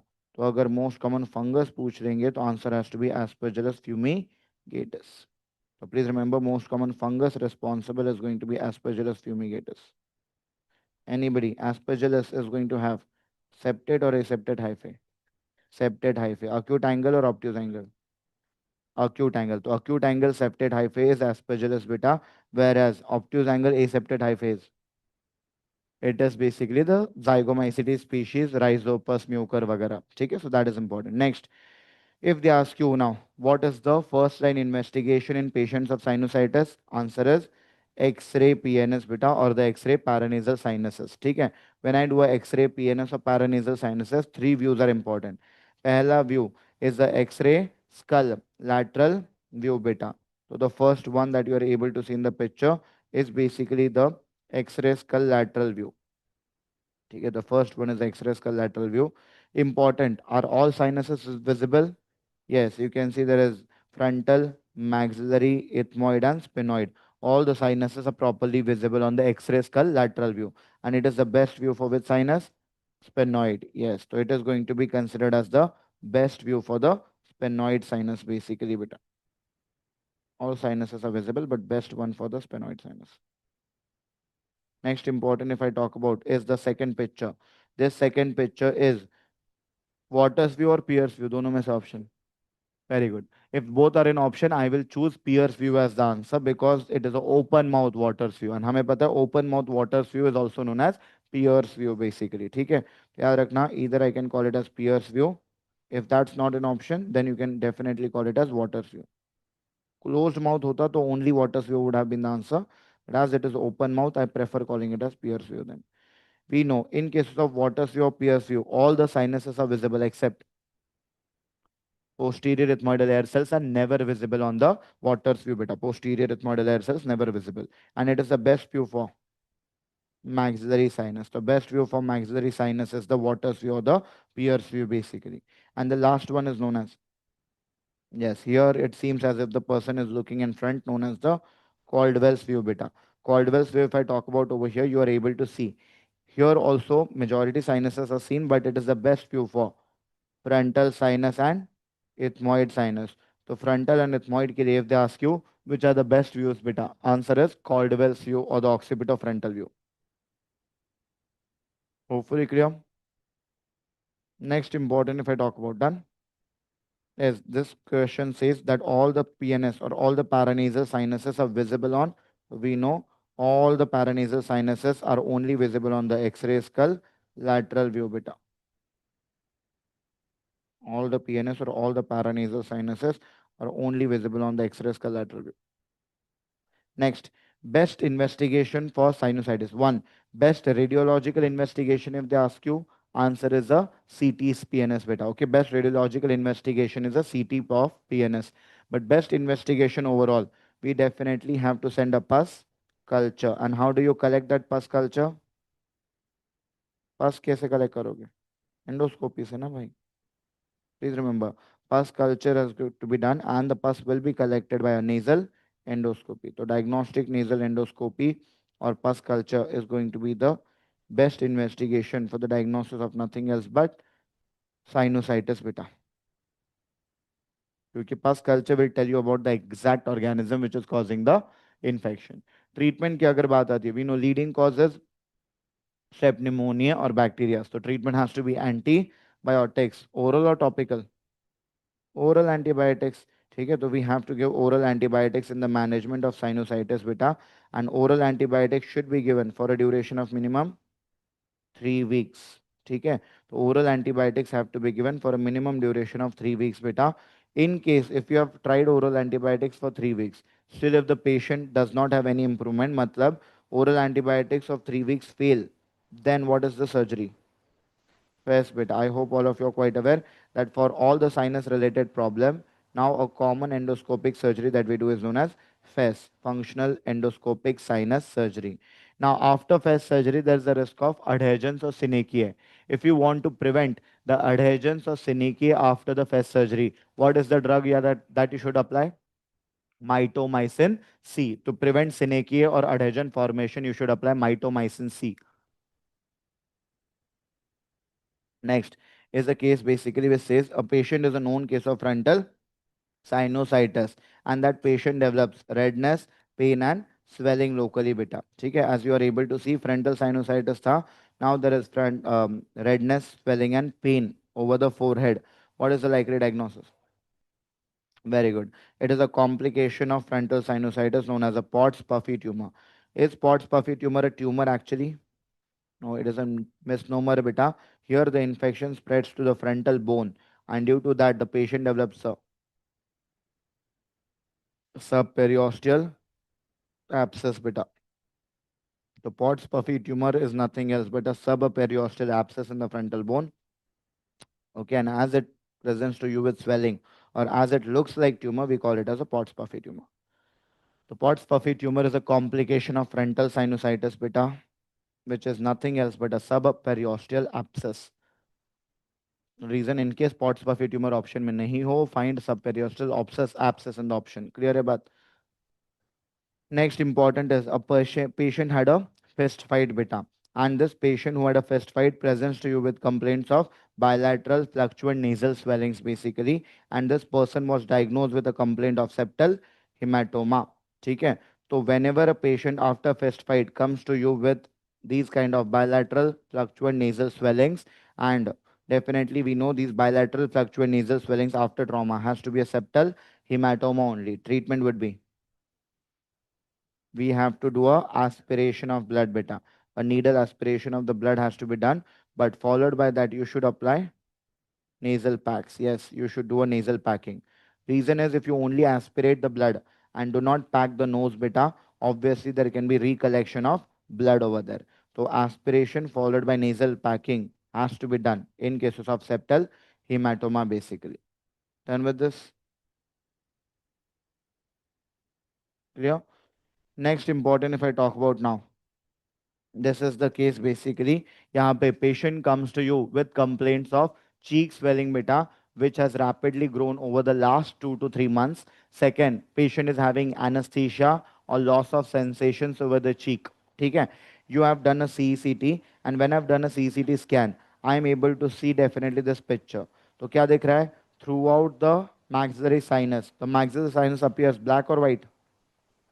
So here this is the normal maxillary sinus. Compare it to that. So here it appears completely white beta. And if maxillary sinus or any sinus, if it is appearing completely white, two reasons could be there. One reason could be a mucocele. ठीक है, after sinusitis, patient develops a mucocele. Or second reason can be a cancer beta. This one is a reason. So please remember, beta, whenever the sinus appears completely white, but if there is invasion of the bone that you are able to see, it has to be a cancer because mucocele is a benign condition. It does not invade the bones, beta. Clear about the invasion of bones has to be a cancer. So this is a case of nothing else but maxillary sinus carcinoma. Please tell me, maxillary sinus carcinoma will be squamous or already no? Both. Very good. Maxillary sinus carcinoma can be both. We have discussed in PSM also. I have told you that due to the nickel exposure, patient develops squamous cell carcinoma, and due to the wood dust, the patient develops adenocarcinoma. ठीक है? So that is what is important. Maxillary sinus cancer की अगर मैं बात करूँ, do you remember in this condition, beta, we have discussed that the patient definitely complains of cheek swelling, and the patient will be there, and there will be anesthesia over the cheek. In cases of maxillary sinus cancer, the anesthesia over cheek is basically due to involvement of infraorbital nerve. Very good. So please remember, beta, the infraorbital nerve, if it is damaged, then the patient will have anesthesia over the cheek. That is what is important. Maxillary fractures, then zygomatic fractures, and the maxillary sinus cancers. Isme there is anesthesia over cheek due to damage to the infraorbital nerve. Investigation of choice. Will you do a biopsy? No, it is very difficult to take a biopsy from the maxillary sinus. So investigation of choice is a CECT scan or a contrast enhanced CT scan as given below. Important is in patients of maxillary sinus carcinoma, if you want to check whether the patient's prognosis is good or bad, then you definitely use this line. What is this? So PYQ was this picture was given and they asked you what is the use. So we know beta this is a imaginary line from the medial canthus of the eye till the angle of mandible, and this imaginary line will tell us about the prognosis. So PYQ was it is used for prognostic evaluation of maxillary sinus cancer. That this is classically known as your Ongren's line beta. ठीक है? And it is used for nothing else but the prognostic evaluation. Please tell me, beta, when do we say that the patient is actually going to have poor prognosis? If the cancer is above the line or below the line? Above the line. Whenever the cancer is above the line, beta, then you say there is going to be poor prognosis. Reason, if the cancer is above line, there will be early involvement of the orbits, and due to early orbital involvement, patient will have a poor prognosis. So above the line matlab poor prognosis. Clear? Recent 26 July ka question, and that was this. What is this basically? So here, whenever the person is having a maxillary sinus carcinoma, I have to remove the maxilla. And for the total maxillectomy, I use this marking basically beta. And dotted line is suggestive of plus minus. Matlab, in case if the orbit is involved, I may also remove the orbital bones beta. That is important. And this approach is generally used for a procedure known as total maxillectomy. That was the question. ठीक है? So please remember, it was evident in the picture that it is a total maxillectomy that is getting done. ठीक है? But still people overthought कि नहीं इतना आसान थोड़ी हो सकता है. So please do not overthink in exam. ठीक है। जब दिख रहा है टोटल मैक्सिलेक्टमी तो मार्क करो ना भाई। ठीक है, तो important is total maxillectomy is the one that is done with this approach. And what is this approach known as? Weber-Ferguson approach. Yes, this is basically the Weber-Ferguson approach that we use for maxillectomy.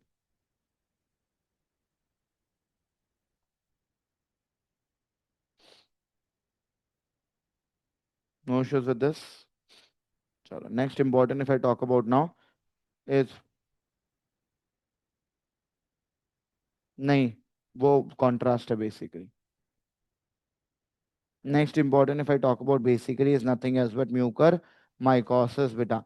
If I talk about mucormycosis, definitely please remember most common cause is nothing else but yes, most common cause for mucormycosis is nothing else but rhizopus followed by mucor beta.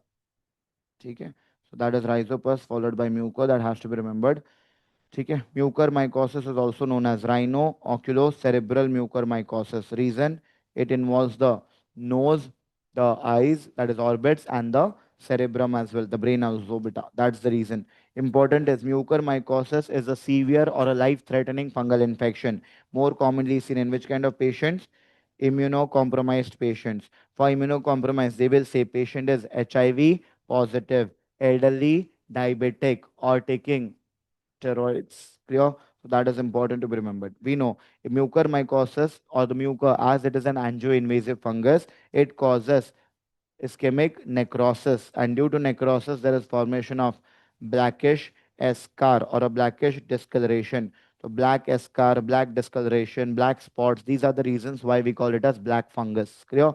Important. If there is a palatal mucormycosis, if there is necrosis in the palate, patient will have loose teeth beta, and the patient may have altered sensorium, nausea, vomiting, seizures. These are suggestive of cerebral or brain involvement beta. Clear है बात? That is important. याद रखना, in a PYQ, once the question of mucormycosis came, they said that the patient is immunocompromised, and then they said that the patient is actually having a reddish swelling over the cheek beta along with loose teeth and altered sensorium. So, bhai, like reddish swelling which is there can be mucormycosis in the early stages. Clear है बात? Next, in cases of mucormycosis, the diagnosis can be done by MRI head basically. Initially, I have to go for MRI head to rule out brain involvement. MRI head definitely helps me in ruling out the brain involvement mainly. That is the reason why MRI head has to be done. Second, I can send a nasal swab for mucor. But what is the best method for diagnosis? Yes, the diagnostic method or the best method is HPE, that is histopathological examination with culture. So you can take a histopath and send it for culture. Fungus hai, to it can culture, na? So histopathological examination with culture can be the best method basically for confirming the diagnosis of mucormycosis beta. Next, drug of choice in patients of mucormycosis. Yes, it is LAM, that is liposomal amphotericin B beta. If LAM is not an option, then you can mark amphotericin ही नहीं option में, posaconazole. ठीक है, that was used in COVID-19. तो do remember drug of choice basically is LAM, that is liposomal amphotericin B. In case अगर नहीं देते तो mark posaconazole. Treatment of choice if they ask you beta, it is nothing else but removal of dead necrotic tissue called as debridement beta. And if there is involvement of the orbit, if there is necrosis of the orbit, then I may have to remove the orbit, and removal of orbit is known as eh, exenteration. So please remember, removal of eyeball is enucleation, removal of orbit, bones, is exenteration beta. So plus minus exenteration to be done. Clear about? Next important if they ask you is a question which says a female comes to you with complaints of nasal blockage along with crusts and merciful anosmia beta. So there is nasal blockage, crusting and merciful anosmia.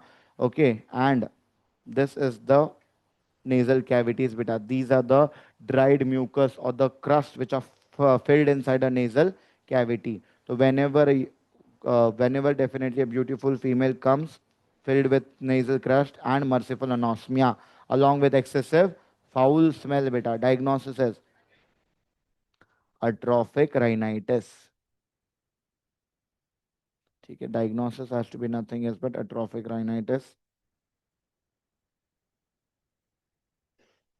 And if I talk about atrophic rhinitis, basically, do remember, most common, one of the leading cause is going to be a bacterial infection.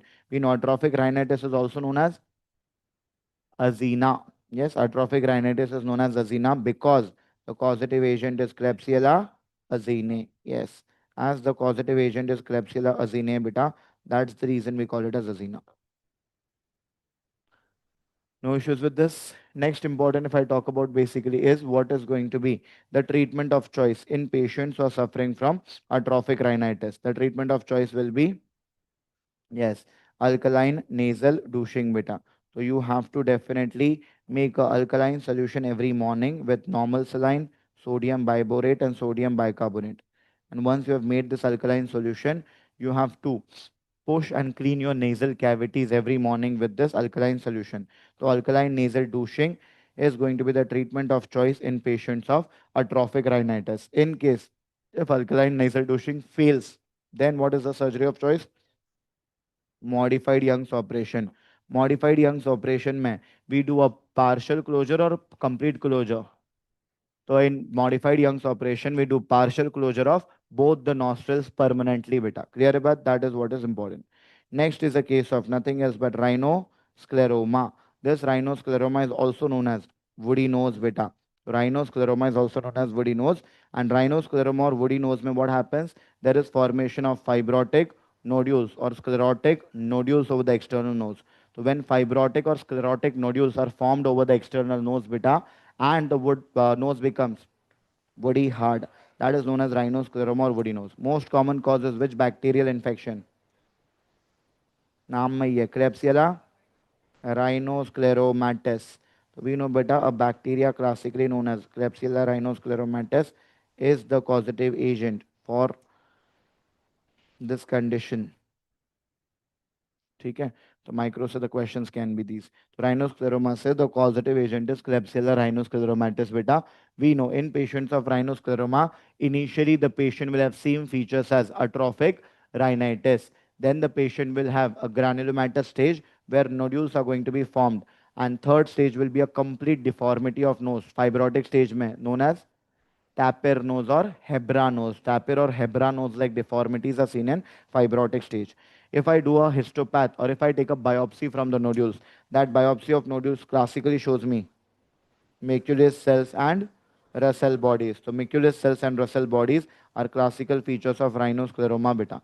Important as Russell bodies were also seen in multiple myeloma. Very good.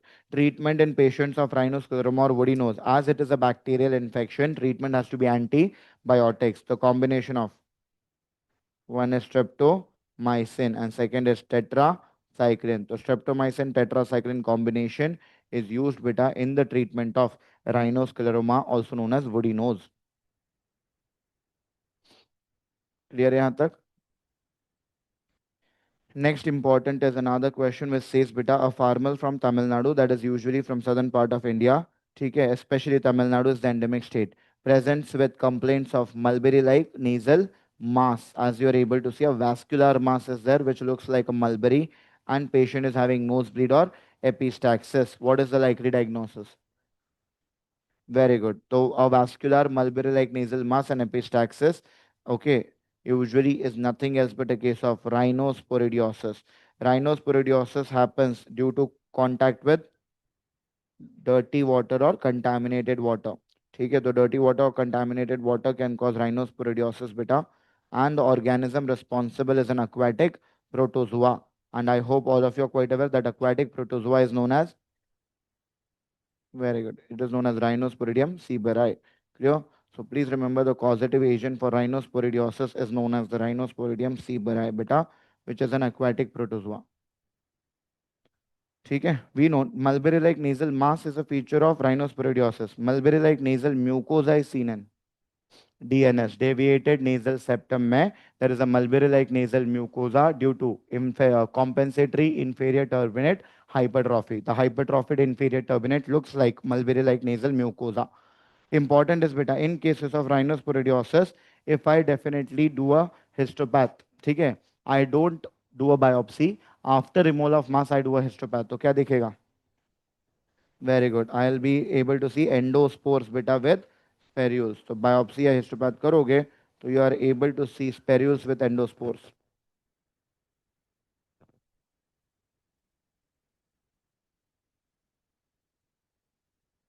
तो spherules with endospores का अगर picture देते हैं तो please think about राइनोस्पोरिडियोसिस।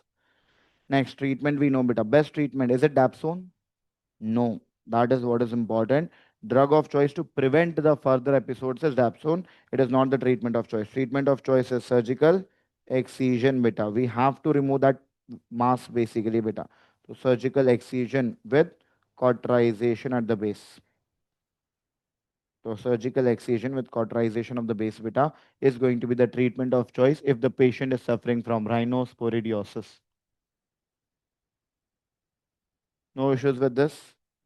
Next is nothing else but a case of CSF rhinorrhea. We know rhinorrhea is leakage from the nose beta, and when this watery CSF starts leaking out from the nose, that is known as CSF rhinorrhea. Most common cause for CSF rhinorrhea is trauma, infections, malignancy. The leading cause is trauma beta, but infections like mucor or basically malignancies can also cause CSF rhinorrhea. And trauma mainly at which site? Where exactly?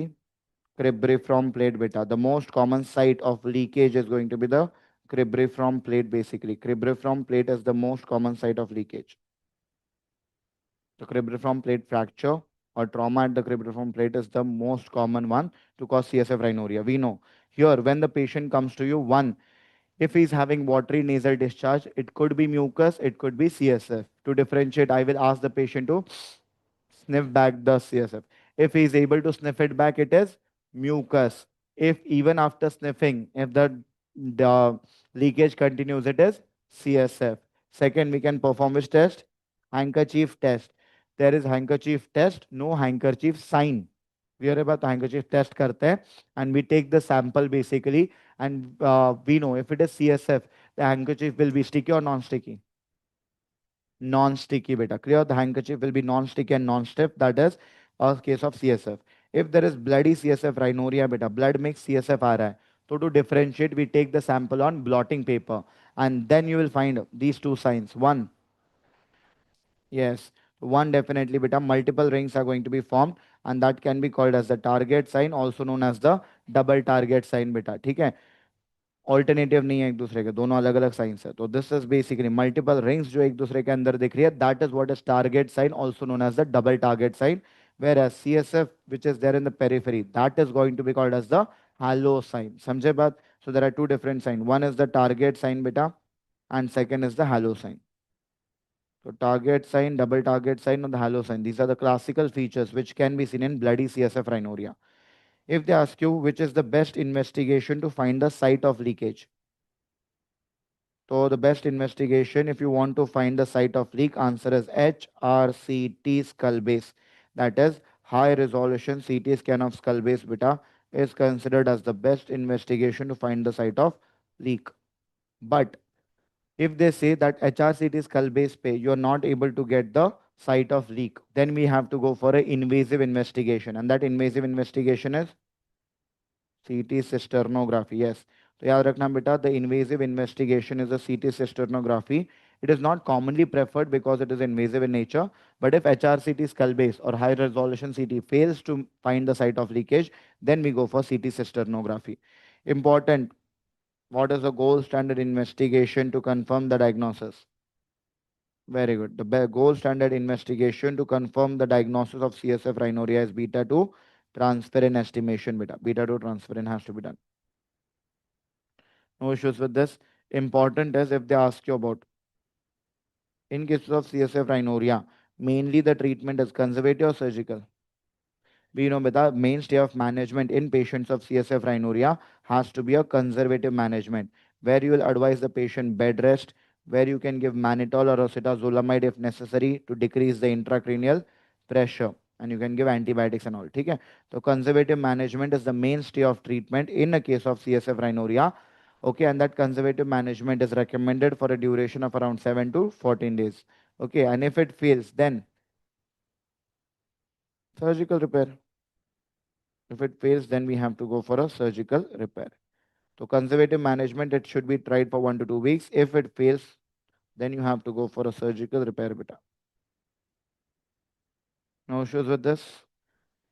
Next, important is if I talk about the blood supply of nose. So we know beta, anteriorly we have a arterial plexus known as Kieselbach's plexus, and posteriorly we have a venous plexus called as Woodruff's plexus beta. Clear about?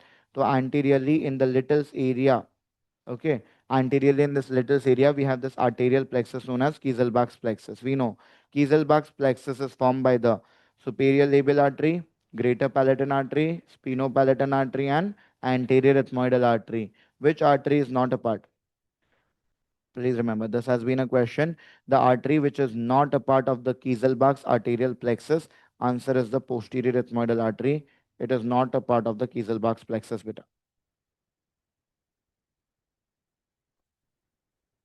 Okay? So that is one point to be remembered. Second point, if I talk about is epistaxis. Epistaxis is nothing else but nose bleeding beta. So if the patient comes to you with nose bleeds, we know it is epistaxis. More common is anterior epistaxis or posterior epistaxis. Anterior epistaxis, more commonly in children or adults? Children. And the most common causes nose picking. And due to that nose picking, there is going to be a nail trauma. So due to that nose picking, there is going to be a nail trauma, which can basically lead to an anterior epistaxis. Okay. Due to that nose picking, there can be an anterior, there can be a trauma which can lead to anterior epistaxis beta. Most common site is which area? Little's area beta. Most common site is the Little's area. Yes, the antero-inferior part of nasal septum. And why Little's area is the most common? Because it contains Kieselbach's plexus. Please tell me, beta, in the Kieselbach's plexus, which is the most common vessel to bleed? Yes, the most common vessel to bleed is the sphenopalatine artery. Sphenopalatine bleeds so commonly that it is known as artery of epistaxis beta. So sphenopalatine artery is the most common vessel to bleed in epistaxis. Posterior epistaxis can be seen in elderly patients due to uncontrolled hypertension. And posterior epistaxis happens from Woodruff's plexus. It happens from the venous plexus known as Woodruff's plexus beta. Now, site, basically, if they ask you, it is little's area. What they have asked, site, ask, whether they have asked the site, whether they have asked the vessel. If they are asking site, it is little's area. If they have asked the vessel, answer is phenopalatin artery. Okay. If they ask you basically beta treatment, so do remember the first thing we know, best method to control bleeding is apply direct pressure. The first method is always pinch the nostrils. Pinching the nostrils for 5 to 7 minutes, called as which method? Trotter's method. Very good. Pinching the nostril beta for a span of 5 to 7 minutes is classically called as Trotter's method. Important is basically when you are pinching the nostrils or performing Trotter's method, patient should be sitting or lying down. Patient should be sitting, bending forwards beta, and he should keep on spitting out the blood. Next, in case if the Trotter's method fails, then the next step is chemical cauterization. Chemical cauterization can be done with chemicals like silver nitrate or phenol. Silver nitrate or phenol help in coagulation of the vessel beta.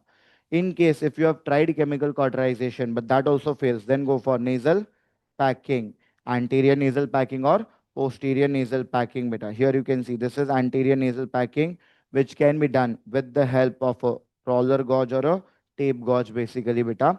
Okay, nowadays we also have PVA packs or polyvinyl arsenide packs. Whereas posterior nasal packing, previously it was done with the help of a gauge pack. Nowadays also they use a gauge pack, but we can also use posterior nasal catheters nowadays, where we have balloons and these balloons can just inflate and apply direct pressure beta. When you are not sure about the site, then please tell me, when you don't know the exact site of bleeding, do you perform chemical cauterization? Chemical cauterization is only possible when we know the bleeding site. If bleeding site is not known, then we directly go for nasal packing. And अगर पता ही नहीं anterior है posterior है, तो we do both anterior plus posterior nasal packing. Next, if nasal packing fails, then we start ligation of the vessel. Most common vessel to bleed was sphenopalatine artery. So we start ligation of that endoscopic sphenopalatine artery ligation known as SPAL. If sphenopalatine artery ligation fails, किसको पकड़ना है? maxillary artery. Then go for a maxillary artery ligation, beta, which is a parent artery. If maxillary artery ligation also fails, then external carotid artery ligation, beta, then like ligate the parent artery known as ECA or external carotid artery. And if that also fails, then last one to be ligated is ICA, CCA. क्या ligate करोगे फिर? Anterior and posterior ethmoidal arteries, which are the branches of ICA. ठीक है, तो please remember you have to ligate the anterior and the posterior ethmoidal arteries basically. No issues with this. नहीं जाना क्या तुम लोग? Take a break.